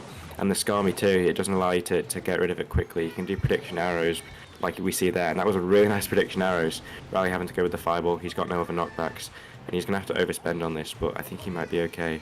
That's a really nice pull. If he has to go with like a Skeleton King there, then Surge can kind of build off that, but having to go with those Wall Breakers makes Surge have to defend and gives Ryley a bit of time to think and reset. And no Ghost for these Goblins, so Archer Queen comes out. Let's see if Surgical Goblin can take advantage of this Elixir lead, but it just feels like that's a tough prospect. Arrows do come out. That's a lot on the board right now, SB. Yeah, really nicely played there. Yeah, stymieing the Inferno Tower with the bats and the Prince, then going with the prediction arrows, knowing that he's going to have to use a Skarmy, and that's the reason why he's got all this damage. And these bats are going to be hard to deal with, especially with that Fireball coming down. He just get a nice fire spit off, but a lot of damage here for Surge. And an immediate huge swing for Surgical Goblin, who has the lead now in both lanes, and a massive one on that left-hand side. 9-12 remaining, and now Ryley forced to switch lanes here and get away from his weak side tower. Yeah, and Surge is just going to stop cycling that Royal Ghost, I think now. He's just going to be saving it for that drill. If he saves it for that drill every time, especially with Ryley using his Fireballs on defense, he's not going to be able to Fireball that Ghost to kind of knock it back from the drill. And a lot of Mega Knight value here. He goes with the arrows, just playing safe, knowing that that Inferno Tower will get value otherwise. Arrows have been on point for the 2019 World Champion so far. Ryley was in control, trying to find a way to battle back in this one. 13:45 on the left-hand side. Minor wall breakers, full push, fireball to work on it on the left-hand lane as well. 6:18 remaining. Ryley, what does he do, SB, to get himself back in this game, or is this game already done? Yeah, I think it's going to be hard for him to build back something here, especially normally if the Mega Knight player had a zap and he could start maybe stacking some Dark Goblins, but those arrows just don't allow that to happen, even with these drills. So just not cycling that Royal Ghost at all, and he's got other counters too. Ryley's not going to have a knockback for the Prince and for the Mega Knight with that Fireball, so... But a nice little hit there, but I think with Surge's minors, he'll just go for minor arrows a few times when he knows it's safe to do so, and that's going to probably take the damage over to where Ryley can't come back from it. And there you saw the minor arrows just as SB calls it out. 262. Prince working left-hand side. Has to stop one more good push. The Mega Knight high to shut down the wall breakers. Fireball gets a little bit of damage in, a lot of damage in from the Goblins. 521 to 262. 14 seconds left. Minor with the pre-scar me, but the Minor does get on tower. 53 HP. GG. Well played. And Surgical Goblin with a very nice 2-0 over Ryley. Puts himself right back in it, and talking about right back in it, SB, let's go right over to game number 3 of Boss Moogie. So 2 players back-to-back looking to make comebacks. Yeah, it'll be interesting to see what happens here, and that's going to be big for Surge. He'll have the confidence going forward. We'll quickly check if the Sebastian match is done. I don't think it's been updated yet, but if Sebastian loses, it's all to play for anyone in this group at this point. And Mega Knight connects for Moogie as Boss goes and gets his Royal Giant up opposite direction. Big Mega Knight connection, but this will be some great damage for Boss to get on that left-hand tower and nearly erase that damage lead. Yeah, and Boss playing one of his comfort decks here. He's not a one-trick, but he loves this RG. If he's playing on ladder, he'll normally be playing an RG variant of some sort, so he'll be in his element here. Mugi playing very well though, and I think Boss is a bit shaky. He's lucky that that log hit those wall breakers, otherwise he could have been in trouble. Lots of chip damage there from the Minor, and as you said, things starting to lean towards Mugi with a pretty significant damage lead, 800 HP, as he sets up the opposite lane pressure with the Ghost. And I talk about this a lot on the channel, SB, but it seems that of the many things that the Ghost does, cheap but insanely dangerous opposite lane pressure might be one of its biggest value propositions. Yeah, it's just something to think about as well as the defensive player. You know, you've got to always think, oh, have I got a counter for Ghost in hand? Because if you cycle all your ground troops, a Ghost to the bridge can be devastating. Hunter working on the Archer Queen left-hand lane. Wall breakers have to be met. At what stage in the game does Boss have to choose to eat one of those pressure wall breakers on the right-hand side in order to create a big push back in the opposite direction? I think now, if there was to be a big push coming in, but these Princes and these Mega Knights don't allow a counter push to happen, even if he does hit them. I think he won't log that. He may go for it. There we go, he does. But I think even still, if he doesn't log that, he's not going to counter push anyway, because Moogie's just going to keep cycling those Princes in his stronger lane, then the Ghosts on the other lane. And although Boss has a lot of ground troops, it's hard to deal with them all together perfectly. So it's going to be quite difficult for him to come back in here, especially with Mugi the way he's playing. Boss needs to get like some perfect defense off and hope, but it's just not looking too promising at the minute now. And Minor sending right to the Hunter, trying to get some more damage there for the bats. Wall breakers through, but the Prince tanking, and that's a huge connection for Mugi, and that's probably going to be it here. Yeah, Boss definitely would have known there that he had to fireball them, but he was just, if he fireballs it, it's pretty much him resigning the game anyway. So he goes for the log, hoping that it hits the Prince as well, and he gets just a really squeaky clean defense off, but I think a little bit too late anyway. I don't think that was the deciding factor in the game, it was more just the nail in the coffin.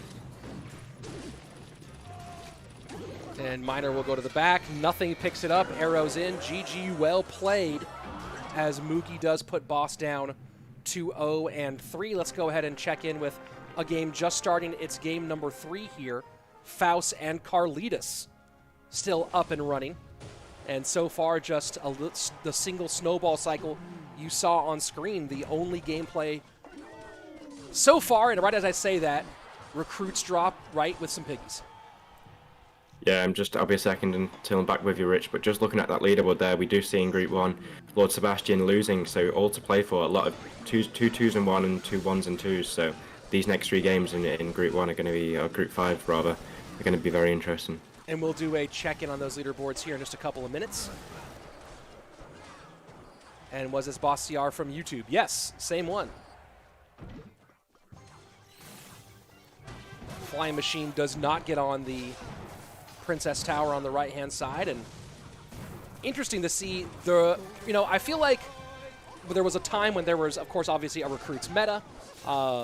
Then it got, right when it got introduced, it was insane. Then it got nerfed. Then we had a pretty solid couple of recruits metas, especially once the Fisherman was introduced and Fisherman was everywhere. Recruits got a big bump up in use rate. We're not seeing a ton of them these days, though, SB. And what are your thoughts on recruits' position in the meta right now? Yeah, I think that they're quite weak. Unless you're a really strong player, it's not the best, and I think it's only played in duels or comp just because you're going for specific matchups, like the one that Faust has just got here. It's very strong here. But those picks at the bridge, that's going to be a lot of damage. Faust just thinking that he's not going to push into him. Bad timing there, but I think with the damage lead, you can't be just thinking, oh, let's go with recruits in the back.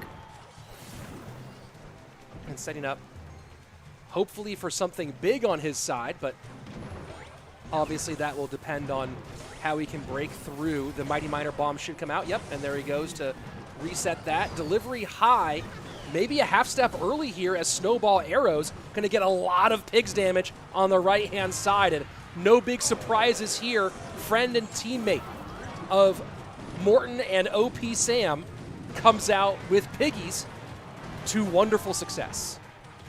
Yeah, great matchup here, but played quite well by Faust. I think the damage doesn't really tell. It's obviously he made that one mistake with the recruits. But a really strange deck here from Faust's opponent, and you don't really see this often too. So interesting. It's maybe Faust know that he plays this deck on ladder or something like that, and that's why he went in with such a strong matchup. Yeah, Barb's obviously a very, very strange choice. They kind of seem like they're only useful in Mega Draft when your opponent has no big spells. But other than that, they're around. And there you go. I think that should be us all sorted for this round. Let's go take a look at the scoreboard for a second as I see if we have any other active matches going. So, Group 1. Oh, shocker. Mohamed Light 3-0. Everyone else 1-2. So, at this point, Mo in a significant driver's seat. Next round, 2 of those players with a Mo win would be eliminated from contention. If 2 of those players will go down to 1-3. So, that's going to be very interesting if Mo wins, and then it'll be up to one person to try to fire back and try to get Mo, but it'll be very difficult, almost insurmountable. Pedro on top of Group 2, looking to make his run for our monthly final. SurgTS in the chase position at the moment. And we will get the update on that Faust, who will be 3-0 here in just 1 second. I don't think... Is Yuya Carlitas still going? Let's see if we do have that one still up. No, it's finished. No, just finished. Unfortunately, okay. Yeah. Group 4 now much tighter with Miniminter, I believe, taking a round 3 loss. I believe that was to Hugo. Yes, so that group just got very, very tight with everyone within 1 match. And, of course, Hugo now with the first part of the tiebreaker against Miniminter. Mini will really want to get that one back later. And Group 5 is in complete disarray, with Hero and Lord Seb both at 2-1, Surgical Goblin and Ryley both at 1-2. So round 4 is going to be critical for that group. Rainbow on top of Group 6, Moogie in the chase position. Can Rainbow hold him off? We'll find out.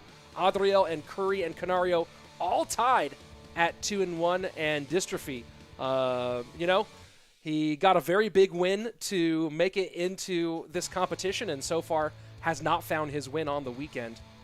Keef and Sosa, very, very tight as Alperin and Viktor. I believe that match should be over as well. Let me see if we have the result there. Alperin and Viktor might have another moment remaining. Let's go ahead and see if that one is still live. And I believe we have it. So here we go. Let's go ahead and join the final 2 minutes of Alperin versus Viktor in our Group 8. And Alperin running Expo. That's good to see. I like it when kind of main deck players kind of play their main deck. It's always like you don't expect them to play it in comp situations, so you kind of don't acknowledge it, especially when it's not a strong deck at the time. But it'd be interesting to see how he gets on here. And Hog opposite direction, and Expo Cannon. And this Hog does the log shut it down. 600 HP difference. I don't know if Alperen got an Expo lock. I have to imagine he got one good lock early on. And this is fascinating because I'm wondering, I don't know what he ran in games 1 and game 2, but I'm wondering if Viktor saw the first 8 cards and thought this was going to be Expo, or because of Cannon, thought it would be some more traditional current win condition. Yeah, you just wouldn't expect it in comp, even coming from Alperen here, but Alperen's going to play it really well. You normally expect this Hog to kind of win easily just because they got the Earthquake, but it's not actually as easy as it seems. If the Hog player has a log, which is kind of, you wouldn't expect the log to turn the match up a lot, but the Earthquake doesn't actually kill the Expo completely. So if you've not got a log paired with it, it can be difficult to deal with, especially if you've not got a Mighty Miner and Cycle, you haven't got the best tank. And Alperen just going for Firewall Cycle here, showing that he's a veteran Expo player, knowing exactly what to do in this situation, going for the Spell Cycle. Hog's getting shut down. Fireball does get the Musketeer off the board, and man, I know that there's a lot of people out here who would have loved to see this whole thing, to see exactly how Alperen got this one done, and that's a huge connection that almost happens, but Alperen able to cycle back to the cannon and control those Hogs beautifully. Can he hold off right here? Ice Spirit to slow down. Hog does not get the shot with the cannon, tries to get one more in. GG, well played. Alperen holds off, and man, I would have loved to see the one assumed Expo connection that he got to win this one by 110 HP. Yeah, as much as people dislike playing against Expo, it's always so fascinating to see them get these perfect defenses off. Like, it's not easy as you think just to cycle Expos, cycle Fireballs, you know. You've got to have perfect defenses every time if you want to have success with the deck. That was bananas. So here we go. Now we have our groups after 3 matches, and we will go back around to the starting point of all these here in just a moment. And we are going to our next round matchup. Round 4 matchup going to be a very important one that we're going to watch, and that will be Rainbow versus Moogie. A key matchup there in Group 6. That'll be our featured matchup for Round 4. And then after that, it's just going to be about figuring out who's actually in contention and who's not. But great one for us up here with Rainbow in the lead. And this will be probably a deciding matchup, SB, with Rainbow and Moogie, because I believe it was Rainbow beat Moogie in Round 1. So if Rainbow wins this matchup, he will clinch Group 6.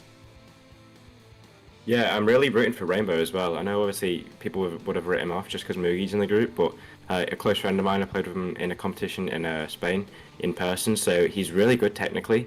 He just gets a bit nervous sometimes, so if he can deal with the nerves and kind of see off Moogie in this game, I think it's his to lose. So let's go ahead and see. I don't know if you have Rainbow or Moogie on your friends list. Mm-hmm. I don't believe I have either of them. I might have They're Rainbow. not in game yet. All right. He's a 1917 trophies, if that helps you find him. Yeah, I don't have Rainbow on here. Okay, so I'll go ahead and get him in the tournament hub, which, again, one more time, folks, I'll show you guys how to do it. Let me go ahead and jump to my second account here. And look at this screen on the right-hand side. You can see the, if we go down the right-hand side of the screen, there's the little hamburger, the 3 lines at the top. Keep on going right on down to the middle of the screen. You see the CRL logo, the little button, middle of the screen on your right. You click on that button. That's the tournament hub.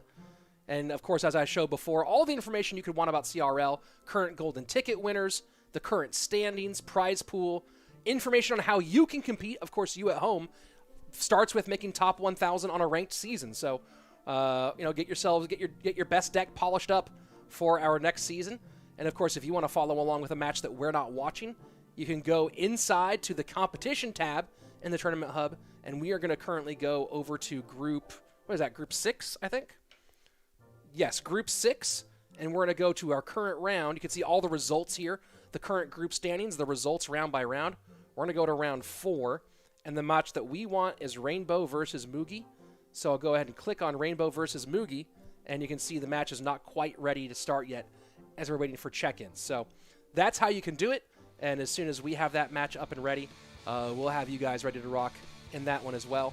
That will, of course, be our featured match, just like every other matchup that we're doing We're going to be bouncing around. I see there's a lot of you watching here on both YouTube and Twitch. If you're watching on Twitch, thanks for being here. Appreciate it. If you're watching on YouTube, you've come here from inside the Clash Royale app, or you're one of my viewers. If you're new, go ahead, hit that subscribe button, because we do Clash Royale esports here all the time. We're back later this week with GKR leagues, which includes a lot of these players that you're seeing here today, including, if you want more Mohamed Light, well, this is a great place to watch more Mohamed Light playing competitive Clash Royale. But this is a home for probably like one of the primary homes for Clash Royale esports in English, and if you want to watch more of it, a subscription is an easy way to be notified when more of that stuff is coming up right here on the channel. I will have to interrupt you, Rich. I think we're in-game now. Rainbow's just gone into it. And here we go. Let's get it.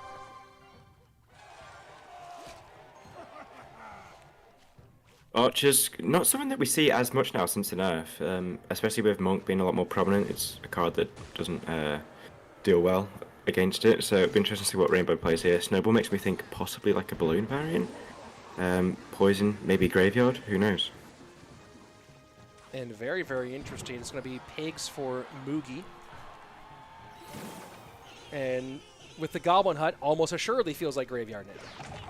Yeah, and I think another reason why this Graveyard deck's becoming a lot stronger is that we see, like in this Pigs deck, that people aren't using the Mother Witch anymore. They're using the Mirror, because it kind of, I think, came into prominence from EDW playing it a lot more.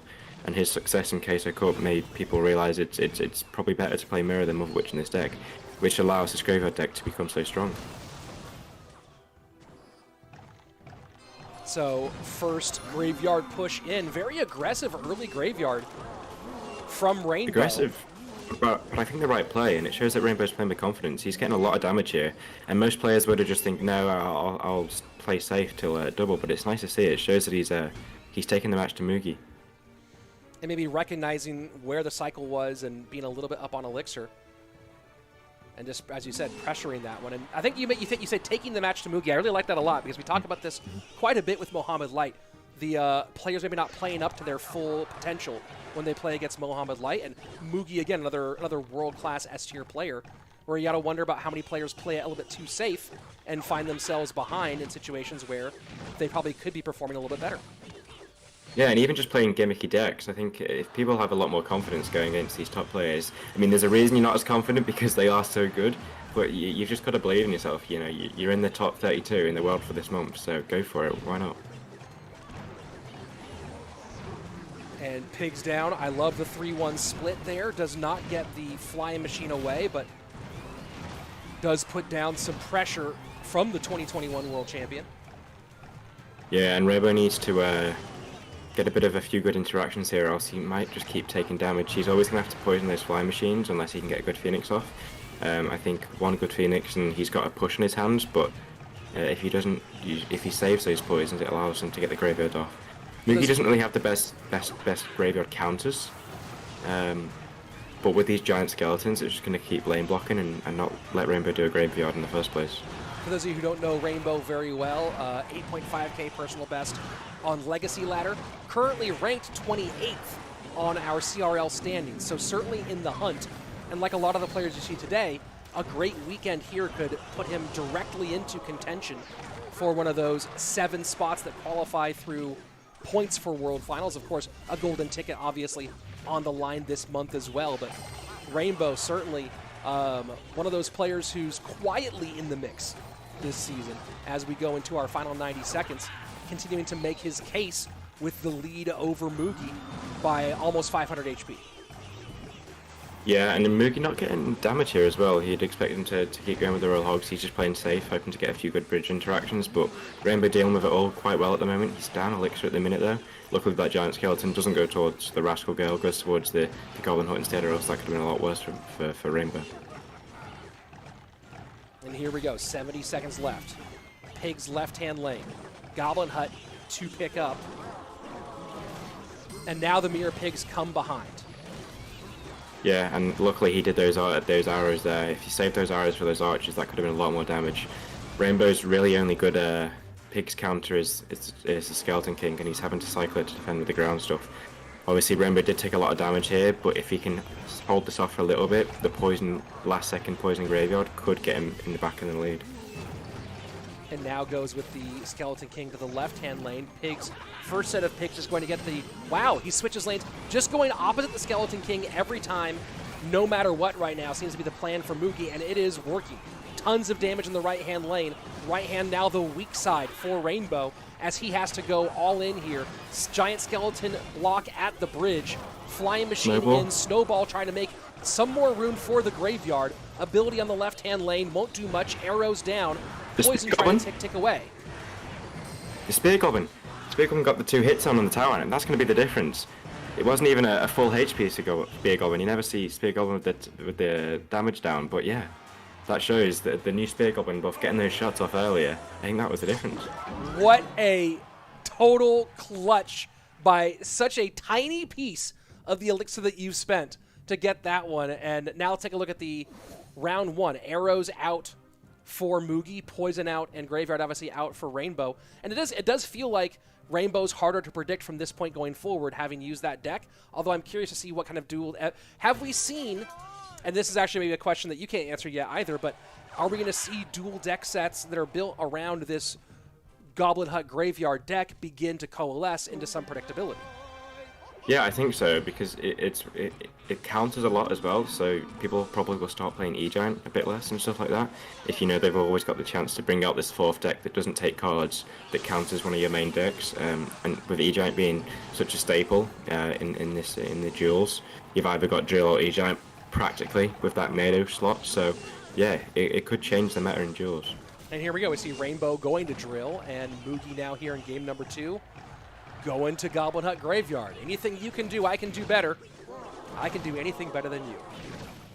Yeah, and it's interesting. I normally make comments on matchup, but just because we don't really know what this Graveyard deck can do, I'm not really sure who has advantage here. Obviously, the Skeleton King's a good counter for the Drill, but he doesn't have the best answer for a Magic Archer at the bridge.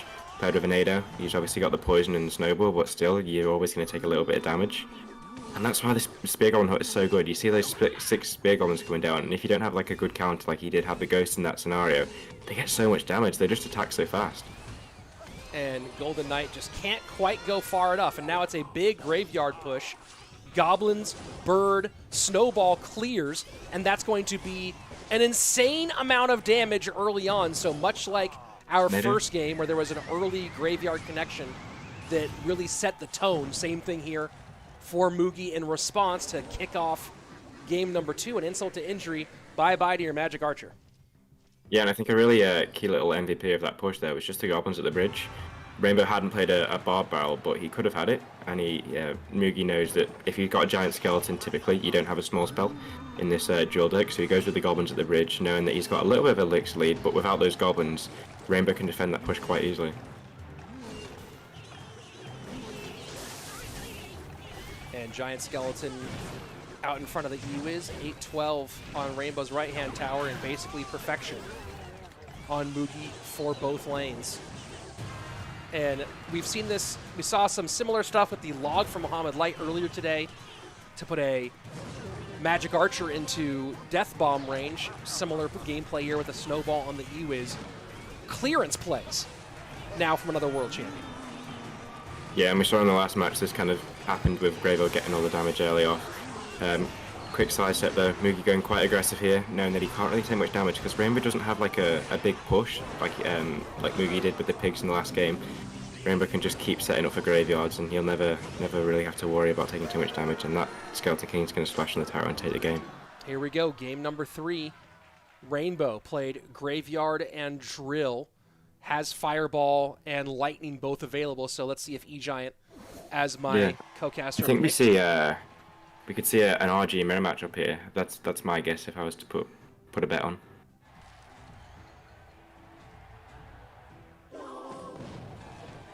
Log coming down. Looks like looks like Raw Giant for Rainbow. Ice Spirit makes you think Cycle, probably like a Hog Cycle versus Raw Giant here. There we Another go. matchup that we saw quite a lot today. And the Hog does activate.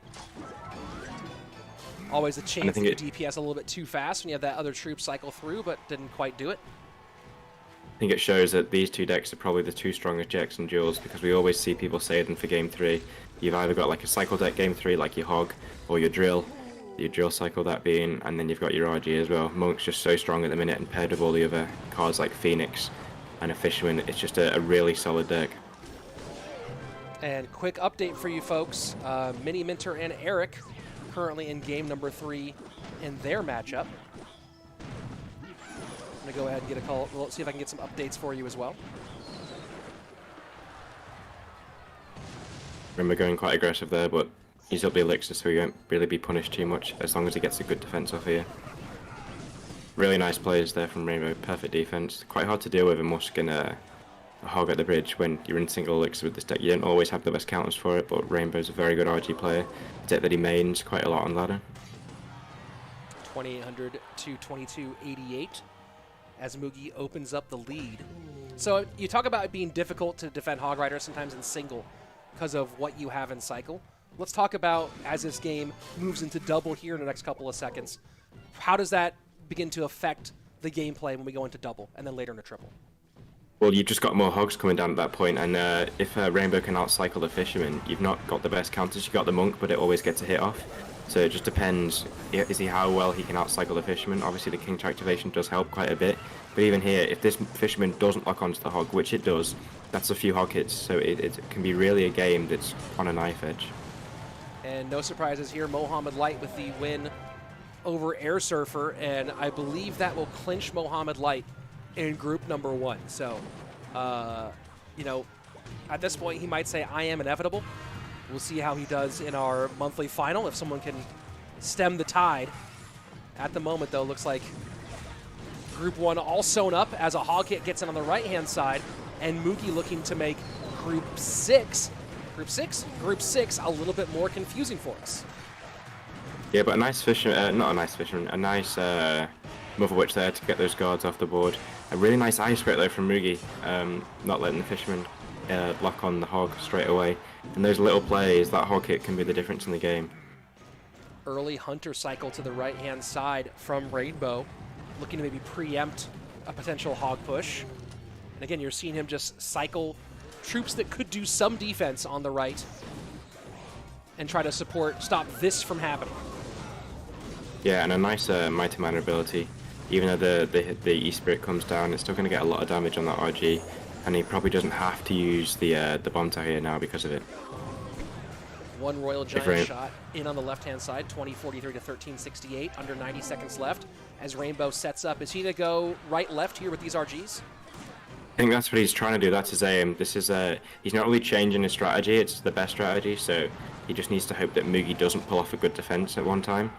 But going in the same lane is not always good because you're going to get Earthquake cycled and Log cycled, and eventually the Earthquakes and Logs add up and you kind of took too much of a loss just from going with that RG in the back. And now RG to the strong side one more time. Will DPS stop the Hog? It does, but EQ adding to the damage. Fisherman there to preempt the Mighty Miner, who he knew was coming around. And now we have double lane RG push. 42 seconds left. Right-hand tower of Rainbow under 1,000 HP. Is there a way to get this Royal Giant on the left to do significant damage? Barb Barrel in, trying to distract the Mighty Miner. Good Ice Spirit to reset. RG gets a couple of shots though, 1251 to 870. Yeah, and Rainbow just going to be wanting to cycle back to the RG. I don't think that Fireball was it. You're not going to take the tower on the left at this point going into it. And even those guards there, a nice little play from Moogie. He's got no lockback and it locks on the Fisherman. Really solid gameplay, and it makes this group all to play for now with 2 players being on 3 wins. Yeah, very, very tight in that group. I'm going to go ahead and see if I can queue up something else for us here. Let's go ahead and check in group 3 action alongside Faust, as we've seen now Moogie go ahead and make his group complete insanity. Which is what you want to see as a cast, you know, makes the games all more interesting to commentate on if there's something to be won and lost in that specific game. That is certainly the idea.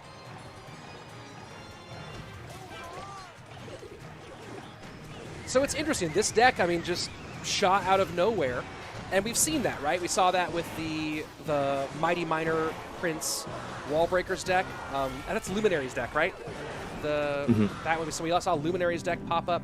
Has anyone laid claim to this Goblin Hut Graveyard deck in a way that is credible, or does nobody is there no owner of this one? No, I'm not really sure because it's obviously, like you say, you put it in that group with those decks that kind of just pop out of nowhere, but this popping out of nowhere just seems different in itself. It doesn't seem strong. I don't know where it came from. Oh, and that E-Giant's going to get on tower, but Spear Goblin's attack so fast, I think he'll be okay here. But this is exactly the messed up. Oh boy. Big Spin. That sounds like a Big Spin deck, to be honest. He loves his graveyard, and he loves his Goblin Hut, so it could be that.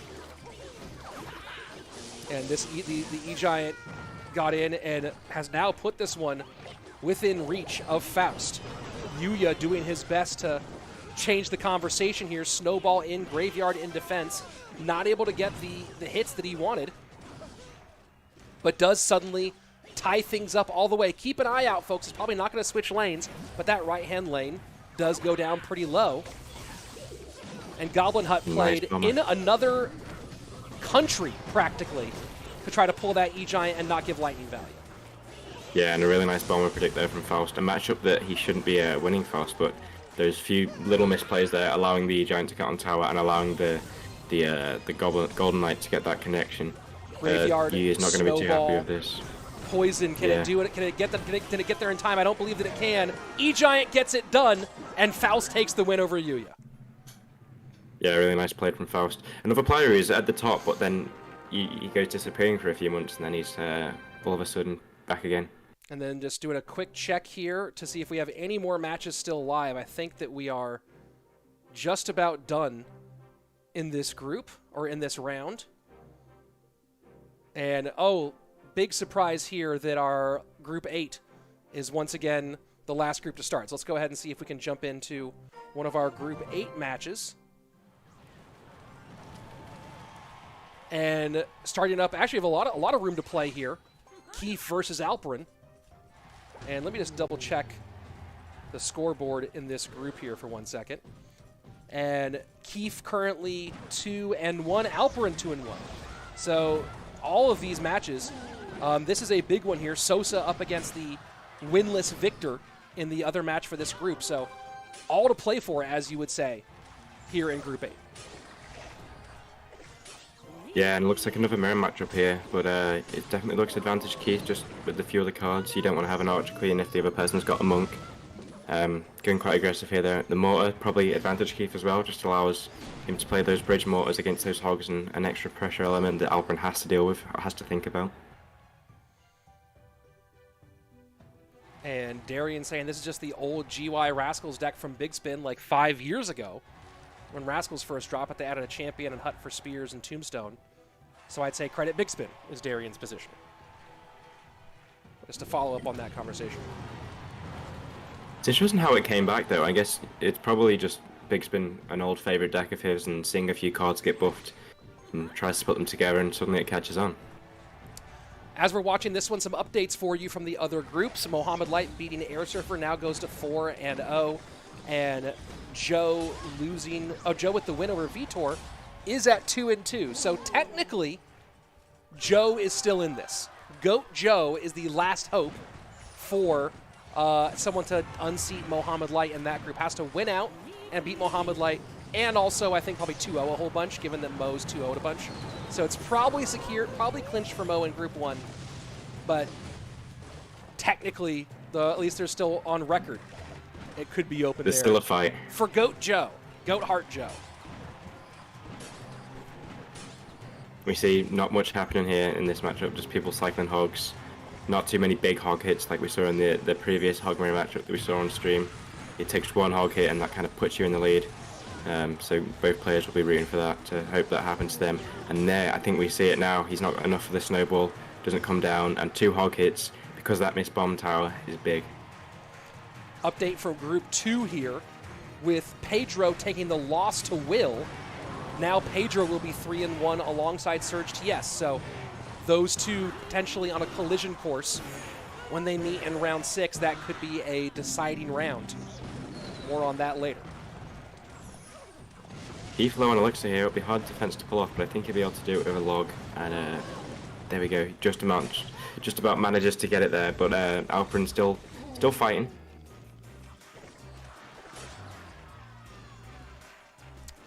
And more updates. Faust at 4-0 in Group 3 is going to make trainer Adnan the lone hope to stop him from winning that one.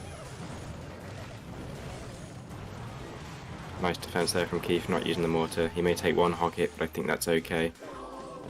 If that Archer Queen comes off the board, he may go for a hog. Unluckily, it survives with one sliver of health. You might see the mortar come down. No Archer Queen ability, just saving it. Musketeer in the lane that he's attacking. Nice little play there. Even though he's attacking opposite lane, you can still get that Musketeer down to push in the lane that you're already going in. An aggressive prediction there as well from Alperin. That won't pay off. If Keef gets a good defense off here, this hog could end up getting a few hits. But a nice snowball. Gets 2 hog hits, and suddenly, all of a sudden, back in Alperin's favor. Huge hits there. Hog in on the right-hand side. Bomb tower high.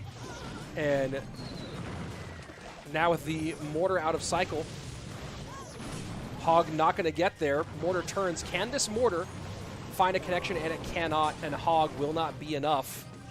11:02 to 10:16 with 30 seconds left. Nice Archer Queen there, just putting the pressure on. If you use that monk ability, then it doesn't hit back on the hog. So a little, like, sacrifice the Archer Queen to get that hog hit, and that could be the game-winning play for Alperin. Was that snowball to the inside trying to predict an Ice Spirit? I'm not sure, really. It could have been. Because Keef really hasn't been changing his Ice Spirit plays, but that mortar's on tower. Wow. If that gets another hit with an Earthquake, if that hog comes down, I think Mortar he's won. hits. Wow. Law goes. Keef clutches up in the final few seconds and takes a huge win in what is a very, very tight group. What a way to get that done. Yeah, such a big win there, and Alperin will be kicking himself with that. You never expect to lose to a mortar shot in a hog mirror matchup, especially when you've got Earthquake. So he won't be too happy. Other updates for you. Group number 4. Hugo with a win over Win and Manny with a win over Eric. And that is setting up a collision course for them as well. So we have a couple of groups here with some 3-1 teams, 3-1 players, all about it. But all eyes on Group 5. Lord Seb 2-2, Surgical Goblin 2-2, Hero 2-2, Ryley 2-2. Who the heck is going to come out on top there? We might get into a tie, breaker situation when we go deeper into this one. They could all technically go 3-3, and you could imagine someone going through first on their 3-3, and then you've just come last 3-3. It's not something you want to come down to if going into the monthly finals when it matters so much. And in Group 6, Moogie, with that very important win over Rainbow, will now temporarily be in our top position. Of course, they are now tied 1-1, so neither of them can really be in control of anything other than what they do. At this point, if you're Moogie, if you're Rainbow, you're looking for 2-0s to try to push out the other person in these last couple of matches. Boss, unfortunately, out of contention in that group. Viktor, one of our 3Vs, still in this one. Group 7, Canario with a very important win over Kuri will put him in the driver's seat. And once again, Canario and Adriel, and that is our only tie 3-1 matchup in this round, I believe. Let me just take a look at Group 7 here as Keef and Sosa. Interesting. Sosa got a forfeit win against Viktor. I think Viktor maybe has bowed out at this stage. So unfortunate for him. And yeah, we don't have any matchup there. So I believe in Group 7, our next match is going to be Adriel versus Canario. And that might be the matchup that decides who goes through here potentially. So we might make that our featured matchup again. Do you see another matchup here in this round that you think might be a more important or better featured match for us? I'll have a flick through, but I definitely think Canario and Adriel is probably up there. I'm really surprised with Canario, to be honest with you. If I looked at that group before, I probably would have put him 4th ranked in it, just because he's not too big in the competitive scene. I know he streams a lot and plays a lot, but I think his experience is really pulling through. I always hone on this experience, but I think it really matters so much. Just having the confidence going into these situations, knowing you've been here before, and knowing, I think it's a mindset of being at the top, and he's been at the top before, so he's got that mindset to know what it takes to be at the top again. So yeah, I believe Canario and Adriel is going to be our featured matchup, but we'll be keeping a very close eye on Group 5 as well, with that 2-2 and 2-2, and then as you saw, Groups 2 and 4 we'll have to kind of see what shakes out in this round. And if we have a couple of, we have 2 matchups. So let me show that to you guys one more time, because the 2 tie-up matchups, Pedro SurgTS is a round 6 matchup. So same thing with Hugo and Miniminter. We'll see how those players end up after round 5 and what that tells us about this competition overall. But man, this is crazy tight, and man, we are getting very, very close with a lot of these players here. Let's while we're waiting here for our next matchup and to get into our featured matchup. Oh, is Adriel in? They might have started that already. Here we go, Adriel Canario. Never mind. Let's get to it. Now this is fun. This is Clash Royale. That's what I've been told. I could be wrong. Now, talking about this Adriel Canario matchup, very important to keep in mind that in their previous matchup for this one, it was Canario coming out on top overall. So if Adriel wins this, Adriel will temporarily have the better record at 4-1 versus the 3-2 of Canario, but it won't be out. It won't be a clinch yet, because if Adriel loses the final round and Canario wins, then we get into some crazy tiebreaker scenarios. If Canario wins this, though, I believe that means he sews up the group entirely. Yeah, and it's interesting. We always see this graveyard deck again from Adriel, but the switch to the Inferno Dragon.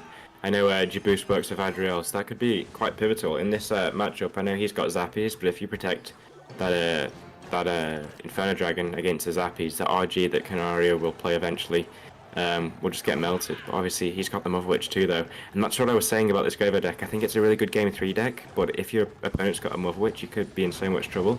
So to play it can be, like I said, a double-edged sword. It could sometimes backfire too. So it'll be interesting to see how this game goes now because of these factors. Canario did run this RG variant during the previous stage of the competition in our dual modes.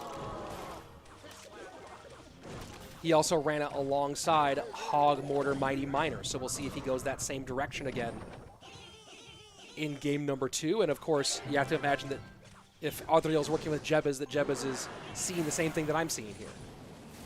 Yeah, and I think that was a bit of a naive play from Canario. Obviously, the Goblin Hut out cycle, he's not going to have a building, thinking that, oh, he'll just go Inferno Dragon at the bridge. No, Adriel's a top player. He knows that you're going to play the Zappies behind that, and that allows him to get quite a big push off.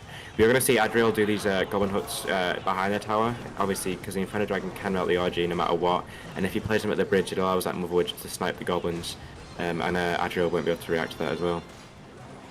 Graveyard in on the left-hand lane. Snowball trying to turn the Mother Witch from a disadvantage into an advantage, and look at that. That's a ton of damage from the graveyard. Wow. Mother Witch doesn't matter. Tower going to be down under 300 HP, and there should be plenty to deal with this push, although Skelly King pulled away. Can he double down here? Tower down, RG will not get enough, and that's going to be a pretty simple game 1 for Adriel. Yeah, in a matchup that was probably in Canario's favour there, but Canario going with that aggressive RG was really the start of his downfall, especially when he's got Adriel's got those Rascals as well. With no log in that RG, you can't really deal with them. You don't want to be Fireball and 2 Rascal Girls. You want to be using it on better value, and I've just allowed Adriel to sew that one up. So let's see. Canario has run E-Giant and Hog Mortar with this deck in the past, and looks like he's going to be going Hog Mortar. Yeah, and I think he most likely, Adriel would have a good matchup now if he's working with Jaboost. If we're able to tell what Canario can play, Jaboost is definitely going to be able to tell what Canario can play.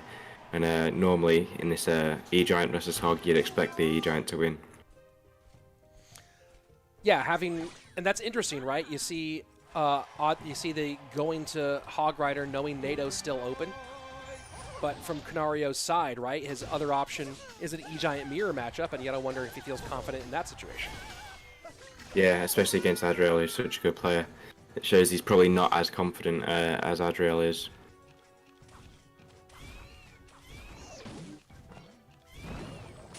And pretty easy control here.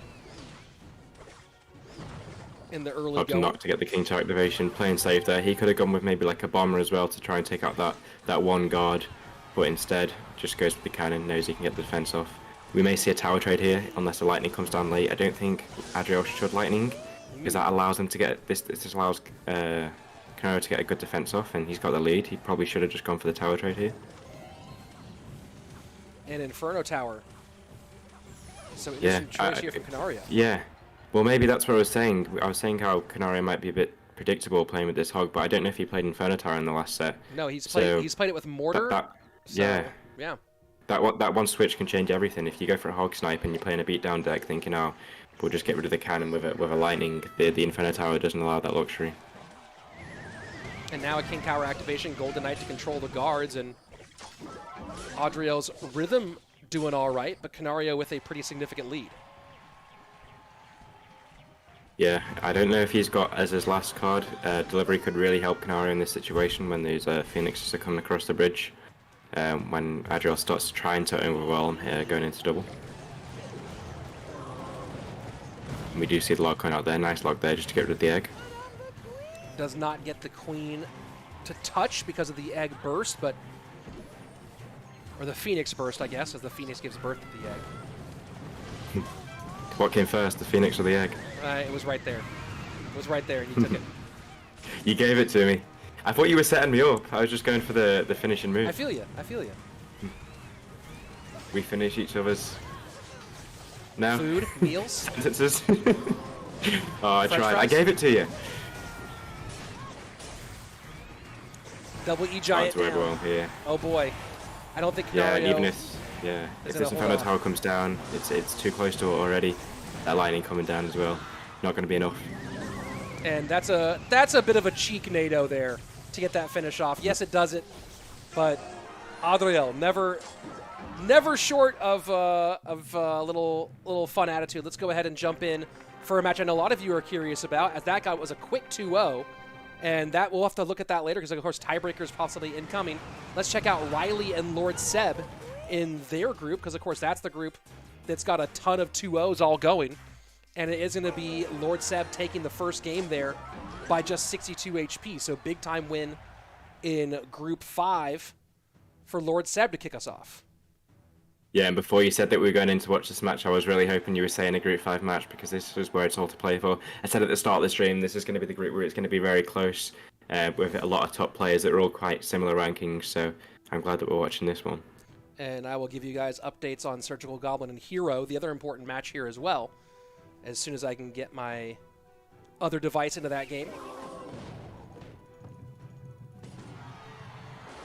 And currently Surgical Goblin up 1-0 against Hero, and in a second round playing Drill NATO with Dark Prince against Minor Wallbreaker's Mighty Miner.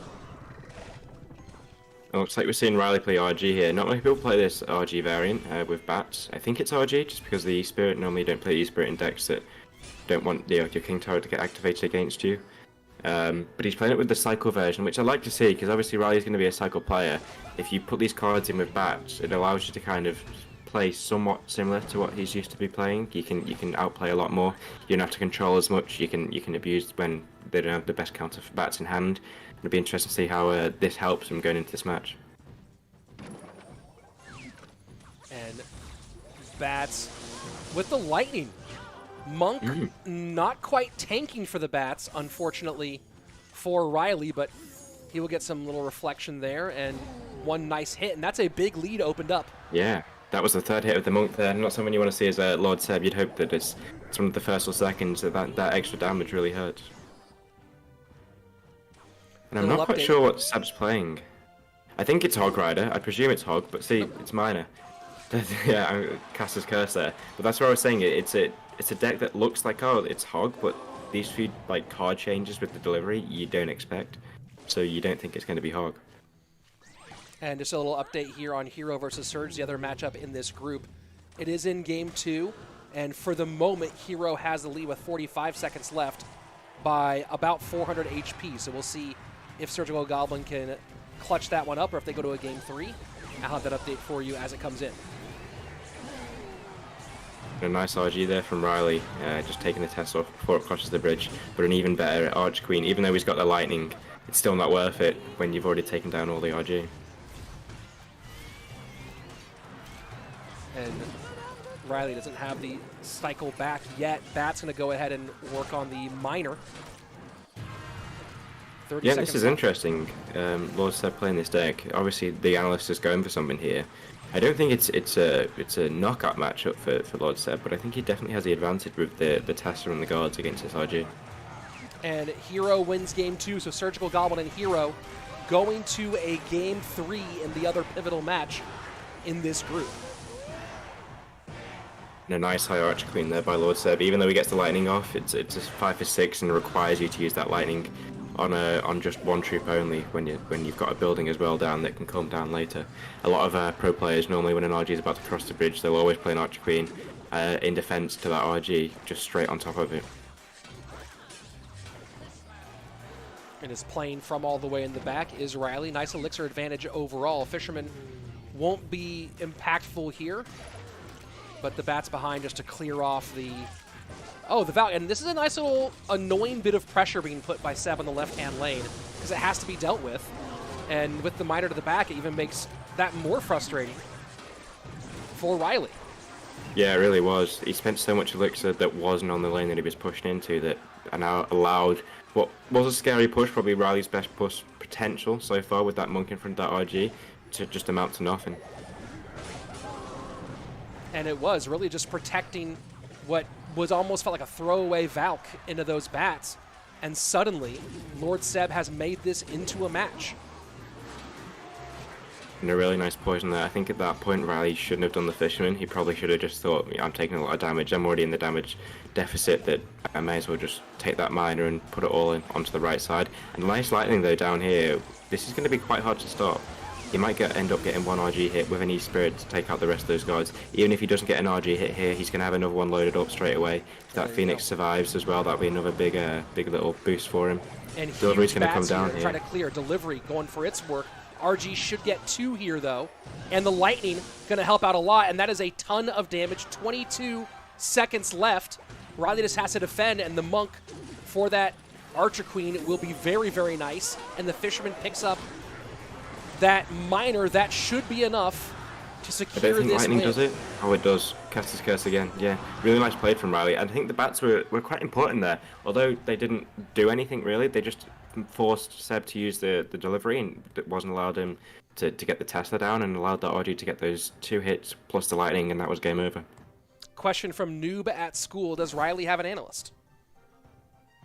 I'm not sure. He might have someone helping him, but I think the decks that he's playing today is similar to the decks that he played yesterday. I think he's just going for comfort. He may have someone who's helping him a little bit, but I don't think he's got like a Julesy or a Jebus who's going to tell him every deck to play. And quick note for you, game number 3, Hero and Surgical Goblin underway. Hero with a slight lead. Surgical Goblin playing double bait up against the Hog Inferno Tower Snowball of Hero. So very interesting matchup there as Surge goes with some kind of old school comfort in this matchup. No champion for Surgical Goblin in that one. So very interesting choice. We see Ryley go to a cycle deck here. He likes this like playing older decks from the last meta, like he's been playing the drill, but not the standard drill that we see. He's going with this miner deck that's still strong. Just quite good in duels if it's got the right matchups. If he's got a bomb tower here, he's going to probably be advantage Ryley just because Pigs will have a hard time against it. Chicken Studio suggesting that Ian should become Ryley's coach. I'm sure that Ryley would love that. Seems like Ryley and Ian are like the new Mo and Lucas. Be interesting to see who comes out on top in terms of rivalry. It will be fun to keep an eye on that one. Bomb Tower picks up the Piggies here. I guess the real question for Ryley in this one is what does he do to defend against the Pigs when we get into the triple elixir mirror Pigs type situations? Yeah, it's always hard to deal with. I think he'd probably end up just poisoning them. Like you'll see like a poison log. If we get 2 lots of Pigs come down and he doesn't have a bomb tower, a poison log will always help a lot. But yeah, it's always a difficult one to deal with, especially because he won't be able to deal with these fly machines as well. because those archers will never get too much value with the arrows coming down. Lord Seb will always be hovering them. You can cycle those archers like he has now as like an initial one, so the arrows come out and then he plays a second pair when he cycles back to them. But yeah, it's hard to manage with what do you do? Do you bomb tower the first pigs or the second pigs? It's normally dependent on the situation, but it's such a fine line between winning and losing the game that you've got to get it right, or else you're not going to win. Wall breakers do connect there, or at least one does, for Ryley. And this is a lot on the board for Ryley to contend with. Mighty Miner might be able to do duty in both lanes. Would have been nice to see an ability there. Even if it's going to die to the Zappy, it doesn't mean you have to play that Miner there. Arrows coming down on defense, though, for Lord Seb is always a welcome sight for Ryley to see, knowing that those archers are going to get value and able to take out a lot of the push. And Surgical Goblin, oh my word. Surgical Goblin wins against HP. Hero in Game 3 by 39 HP. So Surgical Goblin stays alive in a very close bait matchup, which now is going to make this group even more crazy as we get to the end. A nice defense there from Ryley. The preemptive bomb tower, taking out those pigs. Pretty much played at exactly the same time. He goes with the Zappies there to try and keep that giant skeleton alive.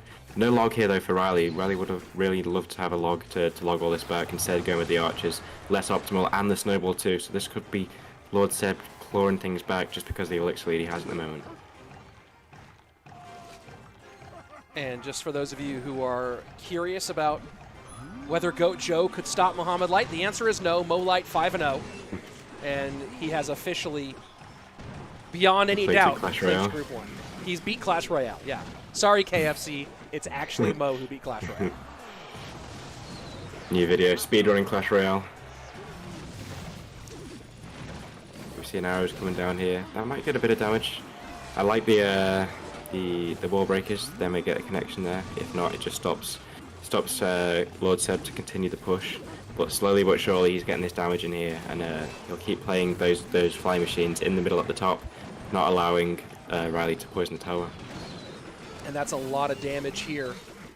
The pig on the left, not too big of a deal. Pig on the right, though, is continuing to add to the totals. And Ryley just cannot get the Miner poisons in. Snowball will give that Miner a few more key hits. Does that open up too much, though, for the pigs, mirrored pigs, opposite direction? Pressure, wall breakers, opposite lane. Flying machine almost gets on tower. Snowball has to come out. 2-0-0-5, and now it's the opposite lane that's the big problem. Miner can the poison, can the Miner do it? The arrows come down, and Snowball not going to do it. Lord Seb able to hold on, and now we have two players firmly in the lead in this group. I think we know our round 6 matchup they're going to watch, eh? Ooh. Oh, is round 6 Ryley versus Surge, or is round 6 Is it Lord Seb versus Surge? I hope it is. It would make it all the more fun. Even if it's not, they should make it. We should just have them go again. Yeah.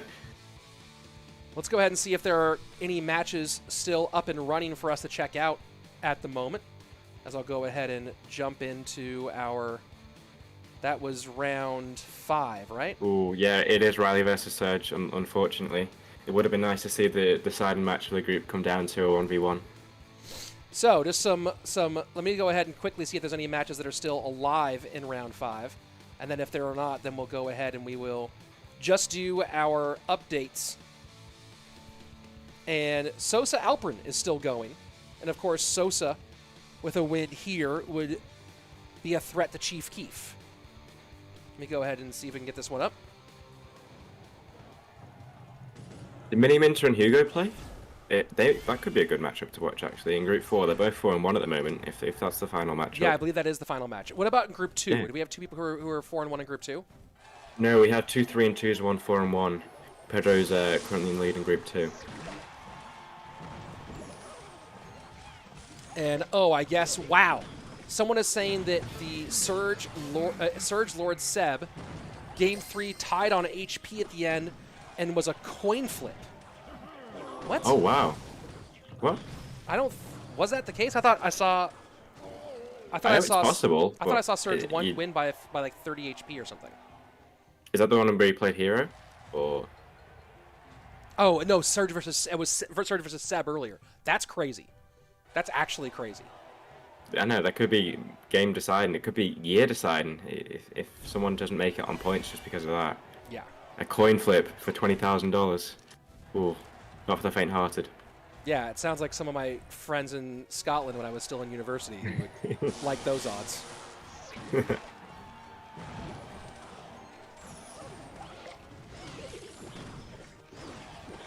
So very interesting to see Alperin running what I'm assuming here is E-Giant Mirror. Yeah, it looks to be. I quite like it though. Obviously, we see it played in the pigs. It came into the pigs giant skeleton take the mirror. It just allows an option to outplay, I think, and it's not really too much of a detriment to the deck. You've always got one card that can kind of switch in E-Giant with being like Barb Barrel or Fire Spirit or Bomber can come into it. So it's interesting to see how he utilizes this in this matchup. So checking on some of these matches from our other groups. Pedro versus SurgTS will be the final matchup in Group 2. But as Pedro won the first one. So SurgTS winning that one could end up being sending them to some sort of tiebreaker situation. So we'll have that one on deck for you guys in case SurgTS does end up making that run. Group 3, it looks like, is it going to be, it's not Faust versus Adnan. So Adnan has to beat Yuya, and Faust has to lose to Carlitas. Faust kind of in control of his own destiny. No, he's free, right? Or unless, oh no, it's not updated for me. It's my bad. Did he beat Adnan twice already? I'm not sure. I know Adnan started 0-2, so if you played him in the first 2 matches, he's definitely already beat him once. Let me take a look here.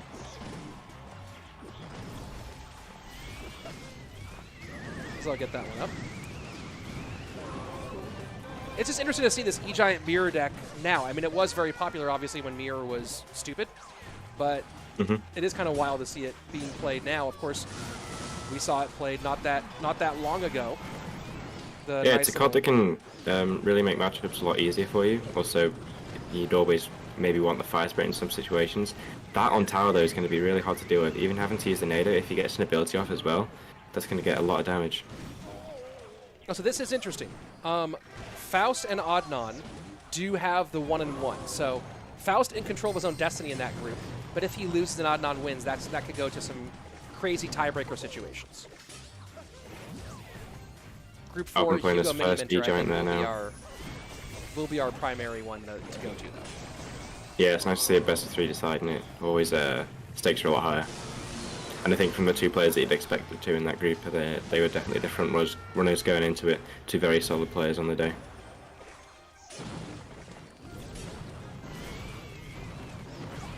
And this is where the mirror comes into it. A mirror lightning at the end, that's like 700 damage, so it's something that Sosa's got to keep track of, damage-wise. And this is interesting. I don't know. I'm assuming that Boss is still playing and has not like withdrawn. But in Group 6, Moogie currently leads 4-1. Rainbow is 3-2, and Moogie has Boss in the final round. So Lightning not able to do it. Nice win for Sosa. Yeah, and that makes Group 8 a lot more interesting as well. He's Chief Keef tied, both 4-1. Don't know if they play each other, but if they do, that's another matchup that could be good to watch too. And let's see, Adriel in control of his group as well. Let's go take a look at the standings overall.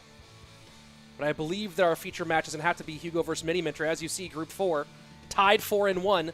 That is a guaranteed winner moves on, loser goes home. So big one there in Group 4, our featured match for this round. But of course, as stated before, Mohamed Light has secured his group. Group 2, SurgTS could send it to tiebreakers. Now, not knowing what all the different game results were, it might be out of range for SurgTS. Have to do some tiebreaker math there, but the game win, the match win, is the very important one here. Faust, same situation with Adnan, although they're not playing each other in this round, I believe. I believe that they are in, yes, different matchups. So we'll see if Adnan can beat Yuya And again, we'll come down to games there. Group 5. Sebastian and Surgical Goblin, both 3-2. Now keep in mind that if Sebastian loses to Hero and Surge loses to Ryley, this group becomes completely insane. Now we get down to crazy tiebreakers there. So nothing is sewn up for anybody here, since Sebastian and Surgical Goblin are not playing one another. They both need to just go ahead and get the win and then hope they can win on tiebreakers. Otherwise, chaos. We'll jump into Group 5. Group 6, Mugi at 4-1, Rainbow right behind him, and as we saw earlier, I believe it was tied up between Mugi and Rainbow, with Rainbow winning, their round 1 matchup, and Mugi winning round 2. So, again, Mugi in control of his own fate, but a loss here to Boss would open up the door for Rainbow. Group 7, Adriel at 4-1, and as you mentioned before, kind of surprising here to see Canario in that spot behind him, and Adriel has the harder matchup, I think, in Kuri, whereas Canario with the win over Distrughy could be significant. And of course, I believe, if I just double check this one here, that Adriel and Canario did split these two. Yeah, let's see, 2-0 for Adriel in round 5, and 2-1 for Canario in round 2. On to our final group here. And as mentioned, all very tight between Chief, Keef, and Sosa, and they have a head-to-head matchup. So if that one happens, we'll keep that, or when that one happens, we'll keep that one on the burner as well. All eyes on groups 4 and 8. And of course, the crazy group 5.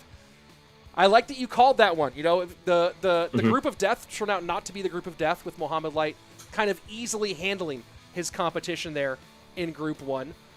Group 5 turned out to be the complete and unmitigated insanity in this whole competition.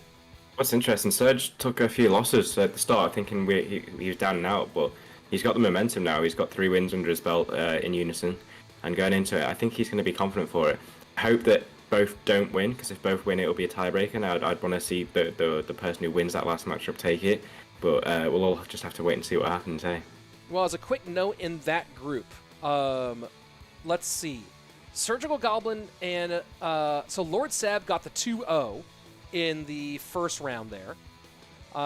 In round 2, it was Lord Seb winning 2-0, Surgical losing 2-1. But then in round 3, 2-0 for Surge, and Lord Seb got 2-0'd. So, I mean, I'm not doing all the math here, but when you start looking at the math, it starts to look like the game record might be relatively close. It's possible that Lord Seb is up 1 game. So it's possible that Surgical Goblin needs a 2-0, and Lord Seb, if Lord Seb wins, he would need a 2-1.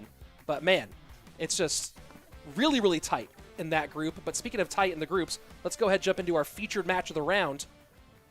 Loser leaves town, winner goes on. Hugo versus Miniminter. Let's go. Yeah, and both players just kind of waiting, playing quite passive at the minute. You wouldn't expect the Earthquake player to normally wait, but going into this, Mini obviously knows something I don't. He's just playing safe, not really making too many committal moves at this point in time, and not losing, but not winning straight away. And as a note, Pedro SurgTS getting kicked off as well. Remember, SurgTS needs to win to force it to go into tiebreaker mode. We'll keep updates there as well as we have them. Hugo definitely running a control deck with this Blood Barrel. Most likely, I think, probably E-Giant or Drill. That's normally what you see that pairing with. Miniminter, I would say, he's playing Hog just based off the cards. But because he's not played it yet, I'm not too sure. He may have an Inferno Tower here. That's the only reason I could think he would wait with Hog, knowing that he's alright against beat down in double.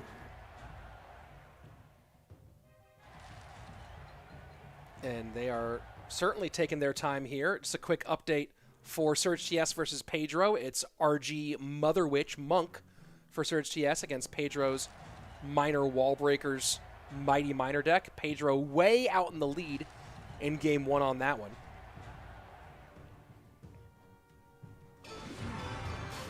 And Miniminter makes the first move, going with a Mighty Miner in the back. Zappy's here from Hugo, probably RG. He won't have a reset if Mini does have an Inferno Tower. With the Phoenix coming down though, it makes me think possibly... I'm not really sure, because I'd say Balloon, but why would you have an Earthquake in Balloon? It could be a Hog, but just a very... Yeah, it looks like it's Hog Mortar, but like more of a control-based deck. And I think definitely this is a good matchup for Miniminter, just because he's got so many good counters to the RG, and the RD doesn't have a Monk to stymie it in the way we'd see it. And the Pigs come down too. No log though for the Tombstone. Nice little snowball there, although the Pigs and the Skeletons still stay alive, it allows the Pigs to get a little bit of damage on tower. Interesting, we don't see a lot of Piggies EQ right now, so... No, this is kind of like a deck that's just on like the back burner kind of thing. Nice big Goblins there, not allowing the Zappies or Fishermen to take off the Mighty Miner. But he's not going to have the best defense here, he's going to have to use an Earthquake here, and that doesn't allow him to get a push in. Not as good as a matchup as I thought. I think with Hog, this is definitely Mini's matchup. But with Pigs, the Mother Witch, the Fireball, the Skeleton King, a lot of counters there, even the Tombstone too, when he's not got a log to get rid of those Skeletons. Here we go, sudden death overtime. Hugo cycling his Mother Witch to his weak side. And a little update for you guys right now. It looks like, barring a big mistake, Surgical Goblin's going to win game number 1 against Ryley, Hog EQ, against Ryley running bait. So Ryley going for a little bit of fan service there. And as he's probably played against Hog EQ 1,000 times, yeah, Surgical Goblin does take game 1 against Ryley. I'll get an update on Lord Seb here for you guys in just a moment.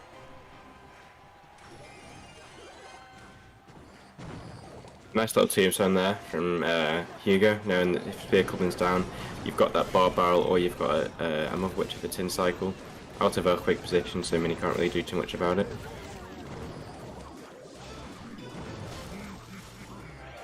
And that Fisherman should help quite nicely. Can't really get past the Mortar though, and that's a ton of DPS. Miniminter does give up a shot here. And is this deck maybe just a little bit slow for what he's trying to accomplish? I think so. It's a control deck, but because it's against a control deck too, that kind of overwhelms him. It's just not working for him.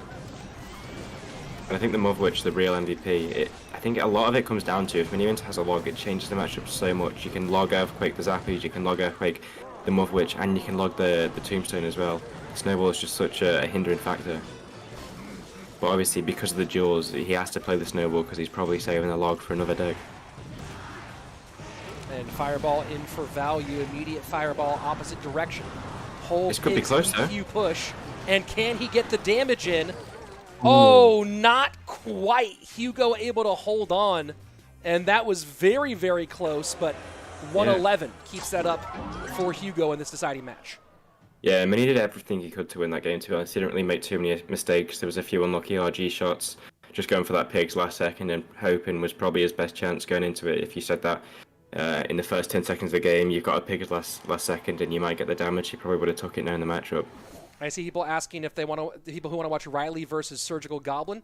You guys can do that inside your Clash Royale app. Go to the Tournament Hub, click on the Competition tab, switch over to Group 5, Round 6, and you can bring that matchup for yourselves at home.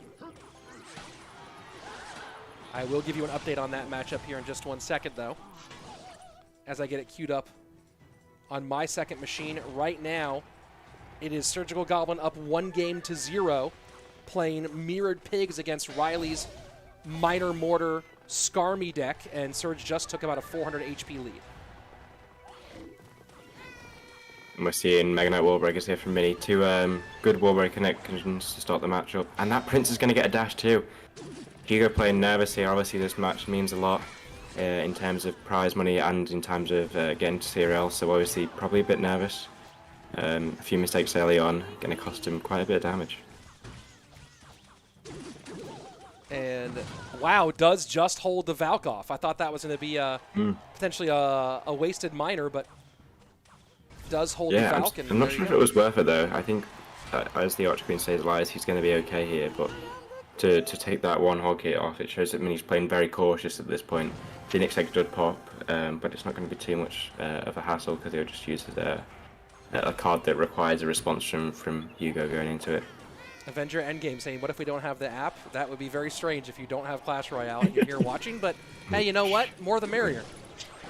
If you're just here for the occasional disc golf reference, I'm happy to have you here for that too. Let me be honest, occasional, frequent. You should start making disc golf content. It'd be good to see. Yep. You know, get the Clash Royale community to do like a little collab with it. May already be in the works. Oh, spoiler alert. Sorry about that. It'd be good if there's the course at World Finals or something, a little like side note to the Clash Royale competition. You could do like a little disc golf tournament between all the pros. There are some great courses within half an hour of our hotel. Oh, did you go to them this year or no? We did go to one this last year, and now Andrew's also obsessed with the game. Wow, what a nado! Wow. Not a nado, what an arrows! Wow. And that wins you the game. Obviously, Hugo's been doing those wall breakers in that position every single time, and he's not got any other good Prince responses. Mini was already in the driver's seat anyway, but knowing that and just the confidence to do it, such a nice play. Miniminter are going to get a nice even up here. GG, well played.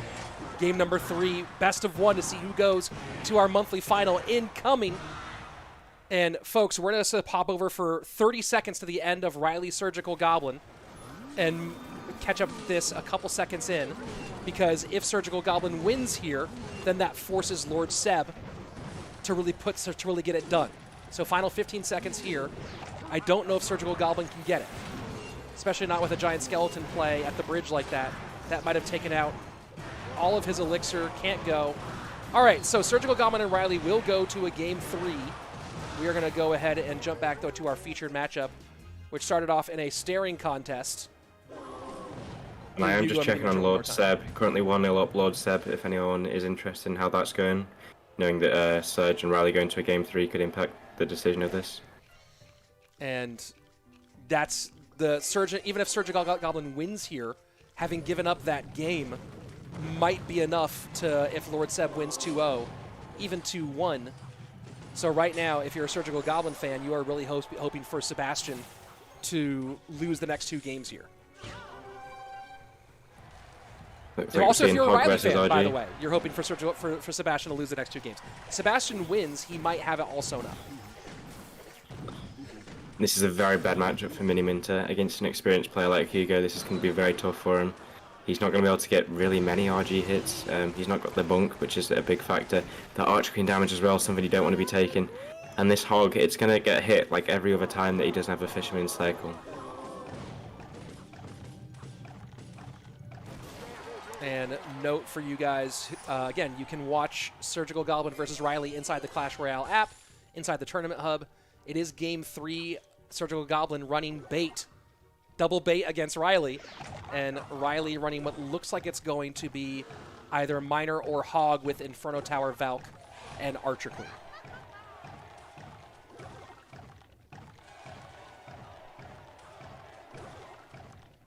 Going to be hard for Mini to win this matchup. He's not really going to be able to do RGs in the back, and his best shot of damage is doing RGs at bridge and hoping to get a nice Mother Witch on some guards or something like that. He's always going to be fireballing the bomb tower. Even if he fireballs the Archer Queen, it still stays alive. He's just hoping to get RG hits and then deal with the Archer Queen later. 22-20 fireball for the bomb tower on the right-hand side. And sets up Archer Queen in the back. Not even playing a hog yet, he doesn't need to. If he plays a hog, he gets a Fisherman activation. He'd probably take the hog damage, just that one hit, knowing that there's going to be an activation anyway. But he's in the driver's seat anyway. You can do an Archer Queen at the bridge here, or you could just set up with a bomb tower. Oh yeah, he used Miner game 1. There you go. So Ryley running hog in his matchup. And there's that King Tower activation. Giant Skeleton on tower. Forces out. Is that in range? I don't think it is. That forces out a very late Skeleton King, though. It does. And just stops the extra elixir going to this push on the right. A nice fireball, just hoping to get some RG damage, but the guards are now going to come down. Like I was saying though, here comes the Mother Witch. He'll have to get like a log earthquake off if he wants to deal with that. Luckily he's got enough elixir to defend, but if he gets an RG hit, which he doesn't, Mini would have been very happy with that push.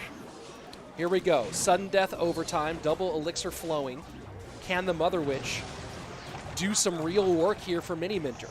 He loves this deck. He feels very confident playing all forms of RG Fireball, all forms of RG in general. But right now has a ton of ground to make up. It's going to be 2 hits at least.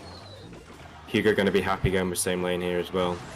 Both towers are low. He can always do an opposite lane push if he wants to take the pressure off, or he can just lane block and then attack with that as well.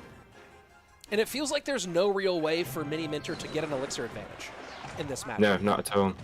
Especially with the Archer Queen, you've got no real good counter to it, and you play an Archer Queen at the bridge, then you can't do anything when the abilities came down as well. We'll see if Miniminter tries to go something fancy here, as he does have a potential setup to the opposite lane.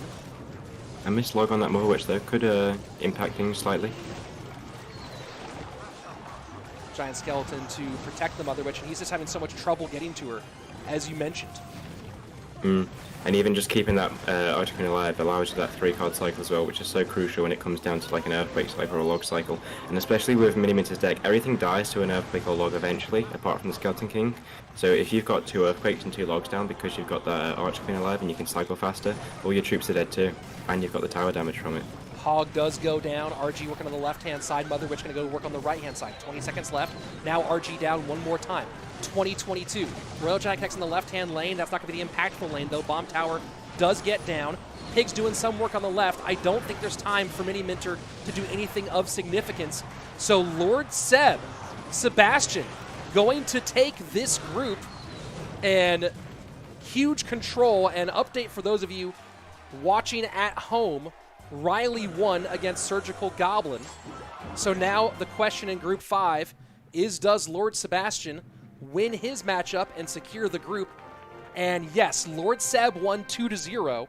So Sebastian will be going through. Let me go ahead and give you guys a quick update in that group. Oh, it's not updated yet, but you see Sebastian will be 4-2 and get the win in that group. Let's go ahead and check in on Faust, who is trying to make sure he locks up his group, Group 2.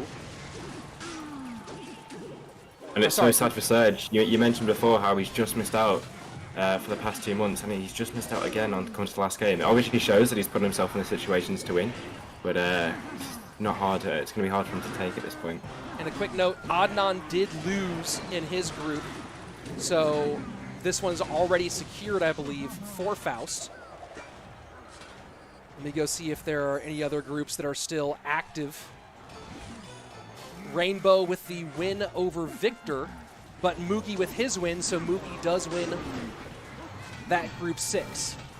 Group 7, Adriel able to defend against Canario's push. Adriel with 5-1 will win Group 7. We'll get some more results from those ones in a bit. This one going to game number 3. And let me go take a look at Group 8 here. Of course, one of our other very tight groups. Why can't I click over to Group 8?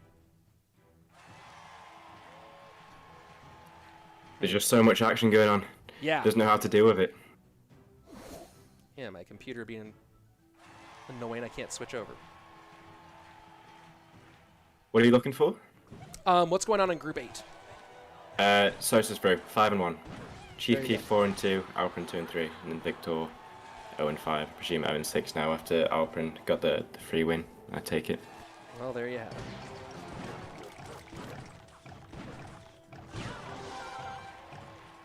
A very top monthly finals, I think, here. There's a few names that, although top players, you wouldn't expect them to be in the top 8 if you were to rank them, but still very solid players. And then a lot of the names that we see also often being Molite and Mugi, Pedro, Adriel, a lot of good players. And guys, top 1 goes through to the next round. I see some people in Twitch saying top 2 go to the next round. Not the case. Only number 1 goes through to the next round at this phase. So, sorry for those of you who were hoping the top 2 go through. 'Tis not the case.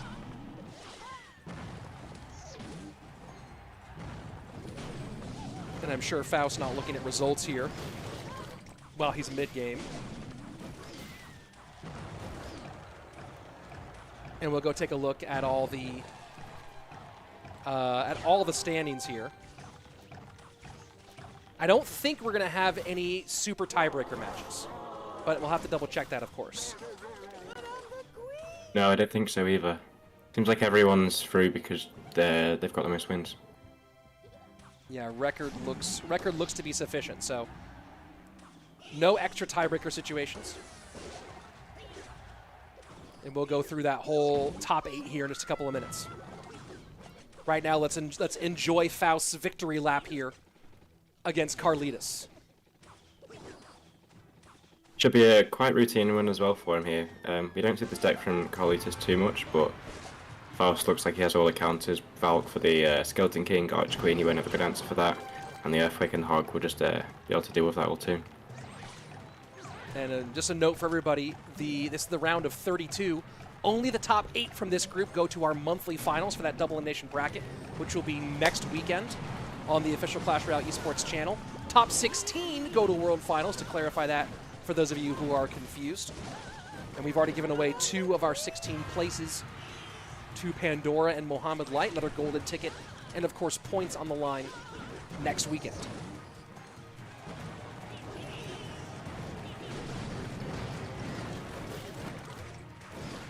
And hog shot for Faust, who is completely in control on this one.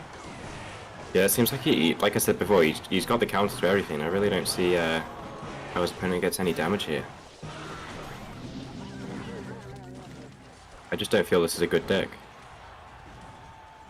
Well, it's kind of an outdated deck, right? Like, yeah, it's like, I feel like it's a like very good E-Giant snipe, but apart from that, and even still, it's an E-Giant snipe that doesn't get damage against the E-Giant just because of the cannon and the bomber and your bar barrel. Yeah, I just don't know how it works.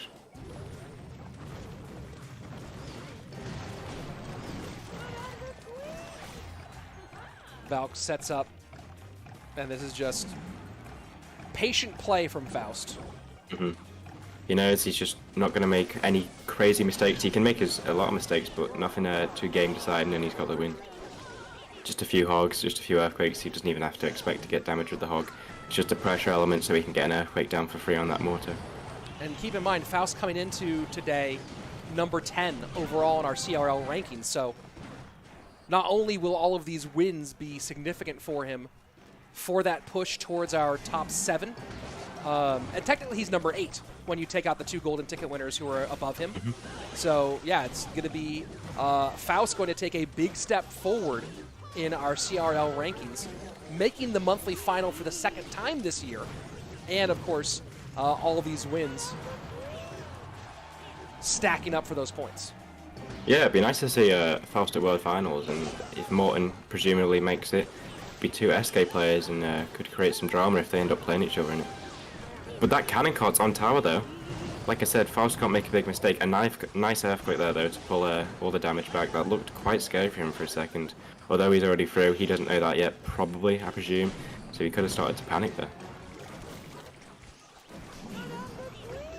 And final 10 seconds here. Hog opposite lane, Skarmy to protect. A little delivery out to clear things up. Yeah, nice timing on the delivery. A lot of players would probably panic on that position, you know, and it's 2 seconds left. You've got to get the right timing. You've got to do 3 seconds perfectly before, or just go for the earthquake. So let's go ahead and take a look at our top 8, at our monthly finalists. First guy needs absolutely no introduction, obviously, and that's Mohamed Light, your points leader, your golden ticket leader, your league leader. He's won literally Mr. Clash everything. Royale. That Mr. Clash Royale is actually maybe SB. That might have to be it. Mr. Clash Royale has now. We've been looking for something to replace the Prince of Egypt and the Pharaoh for a long time. I like Mr. Clash Royale. That's actually great. Well done. Well played. Pedro, thank you. Winning Group 2, comes into the weekend already number 4 on our CRL rankings. This will, of course, potentially push him above Morton, who was number 3. So that's absolutely huge. And this is his 2nd time making a monthly final. As mentioned before, Faust, also top 10 on our list, making his 2nd appearance in our monthly finals. Hugo is an interesting entry on this one because Hugo is currently ranked 60th coming into today's competition.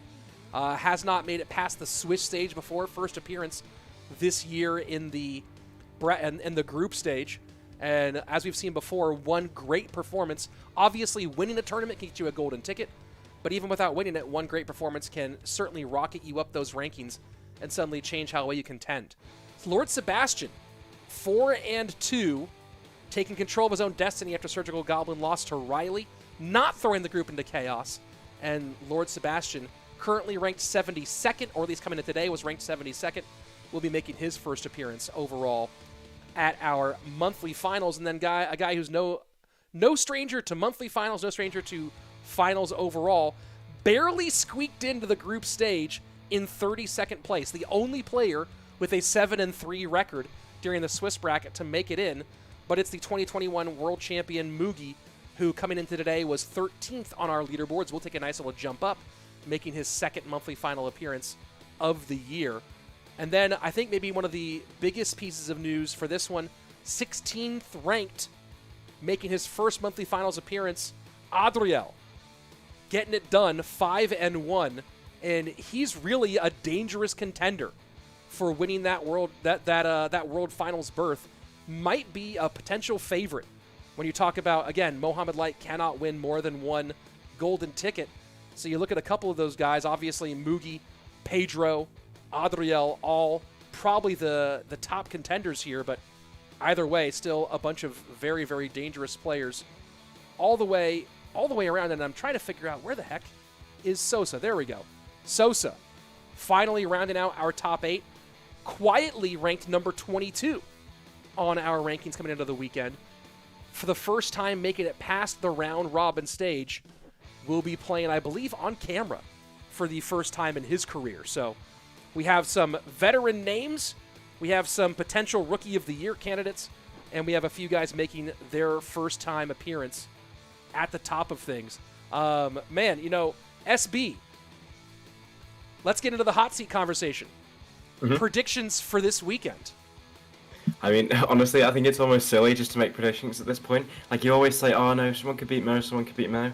And then you just watch him play, and he just destroys everyone. So, if Mo wasn't in the picture, and I had to choose someone, I think maybe Adriel or Pedro. I mean, Mugi's an obvious one, just because of how strong he is. But with Adriel going 10-0 and a solid performance today against good players, I think he's got momentum, he's got confidence, he could do it if it wasn't for Mo being Mo. But we'll have to see what happens. And that's always the big question for Mo being Mo. And of course, it'll be, how does that bracket shake out, right? Do you find yourself on the same side of the bracket as Mohamed Light, or do you not? And that's maybe the most important thing for a lot of these players. So that bracket will be out later today, everybody. But for now, bracket is not live yet, but it'll be posted on the Clash Royale Esports official Twitter channel. I believe also on the Instagram page as well, so keep an eye out for that bracket to be posted later. And then, of course, there'll be content and stuff about it all throughout the week as we gear up for our third monthly final. SB, first of all, thanks for staying up late and casting with me. Always fun and great to have you on here. Any final thoughts on the day before we sign off for this weekend? No, I just really enjoyed it. I think there's been really good gameplay today. A lot of close matches as well, close groups that made it all the more interesting. And I'm really happy to see Ryley. That's my main point for the day. I think he's such a good player. And obviously, he's got a big fan base too, a lot of rivalries that come with it and stuff like that. But seeing that he's on the top, and if he can refine a few things that maybe he might have gotten wrong today, even though he got a lot of stuff right, he could be one of these players that could be breakout this year, possibly next year, if he keeps going forward. Well, we'll see if he can put it together. Of course, a great first time here in the group stage for him. And of course, congrats to our top 8. Again, if you haven't yet, subscribe to this channel. We do this all the time. Clash Royale Esports live here on youtube.com/richslaton every single week.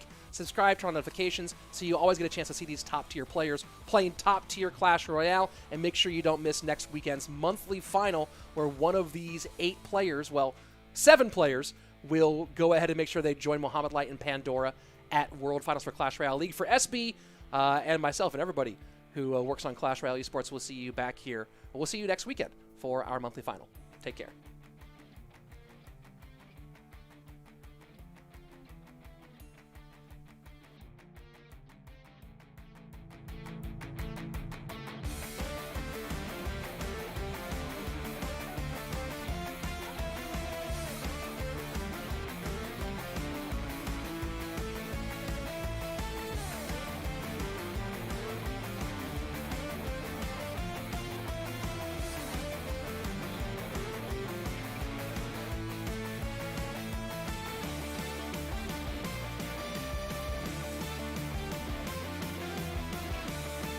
Hold on, Twitch. We're going to go ahead and find someone to host.